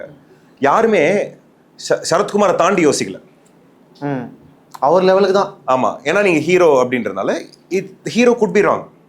தே made a mistake, they not perfect guys. அதுதான் படத்தில் ஃபுல்லாகவே, both of them not perfect. So அதுதான் வந்து இதோட டிசைனே. அதனால தான் உங்களுக்கு அந்த ஒரு இது இருந்தாலும், ஒரு நெருடல் இருந்தாலும், I genuinely feel the film was widely accepted because we were aware of what we were doing. We were not cheating the audience. நாங்கள் அதுக்கான வேலையை பார்த்து வச்சுருந்தோம். But we knew 100% what we were doing. அது ரெட் ஹெரிங் கிடையாது. அது red ஹெரிங்கை divert இது பண்ணுற சப்போர்ட் பண்ணுறாங்க. ரெட் ஹெரிங் என்னன்னா, இவனை காட்டிட்டு இன்னொருத்தர் இல்லைப்பாங்க, இவன் இல்லை அவன் இவனும் ஒரு, அதுவே சப்வர்ஷன் தான். Okay okay okay. ரெட் ஹெரிங்னா என்ன, இவன் கிடையாது இவன் நினச்சிட்டு போவீங்க, இவன் இல்லை அவன். இவனும் ஒருத்தன், அவனும் ஒருத்தன். ஓகே. இன்னொருத்தர் இம்ப்ரெஸ் பண்ணணும்னு மட்டும் படம் எடுக்காதீங்க. உங்களுடைய வாய்ஸ் என்னவோ அதுக்கு உண்மையாக இருங்க. ஒவ்வொருத்தர் வாய்ஸ்ன்றது ஓரளவுக்கு ரெசன்ஸ் கிடைக்கும். இப்போ நம்ம இவ்வளோ டேரக்டர்ஸ் இருக்காங்களே, ஒவ்வொருத்தரும் ஒரு மாதிரி தானே இருக்காங்க. இப்போ ராம் சார் இருக்கார், மிஷ்கின் சார் இருக்கார், நெல்சன் இருக்கார், லோகேஷ் இருக்கார். அது என்ன, அவங்களுடைய வாய்ஸ் இருக்குது. அந்தந்த வாய்ஸுக்கு ஒரு அக்செப்டன்ஸ் கிடைக்கும். That will define how main stream director you are. So உங்கள் வாய்ஸ்க்கு உண்மையாக இருங்க. நீங்கள் எவ்வளோ மெயின் ஸ்ட்ரீமாக போகிறீங்க இல்லைன்றது வந்து be happy with it. Don't try to be I will be a popular director. No, இதுதான் இது என்னோட ஆடியன்ஸ்க்கு என்ன, இப்போ குறிப்பிட்ட ஆடியன்ஸ் தான் என் படம் பிடிக்குதுன்னா அந்த பட்ஜெட்டுக்குள்ளே கதை யோசிங்க. ஒருத்தர் ஏடியா எடுத்தீங்கன்னா அந்த ஏடியோட என்ன மிஸ்டேக் நீங்கள் அக்செப்டே பண்ணிக்க மாட்டீங்க. தெரிஞ்சு தப்பு பண்ணால் பொறுத்துக்க முடியாதுனால நக்கலா இதில் என்ன இருக்கு அப்படின்னா அது காண்டாகும். ஓகே, நான் பிக் ஃபேன், ரொம்ப நான். Thank you guys, thank you so much.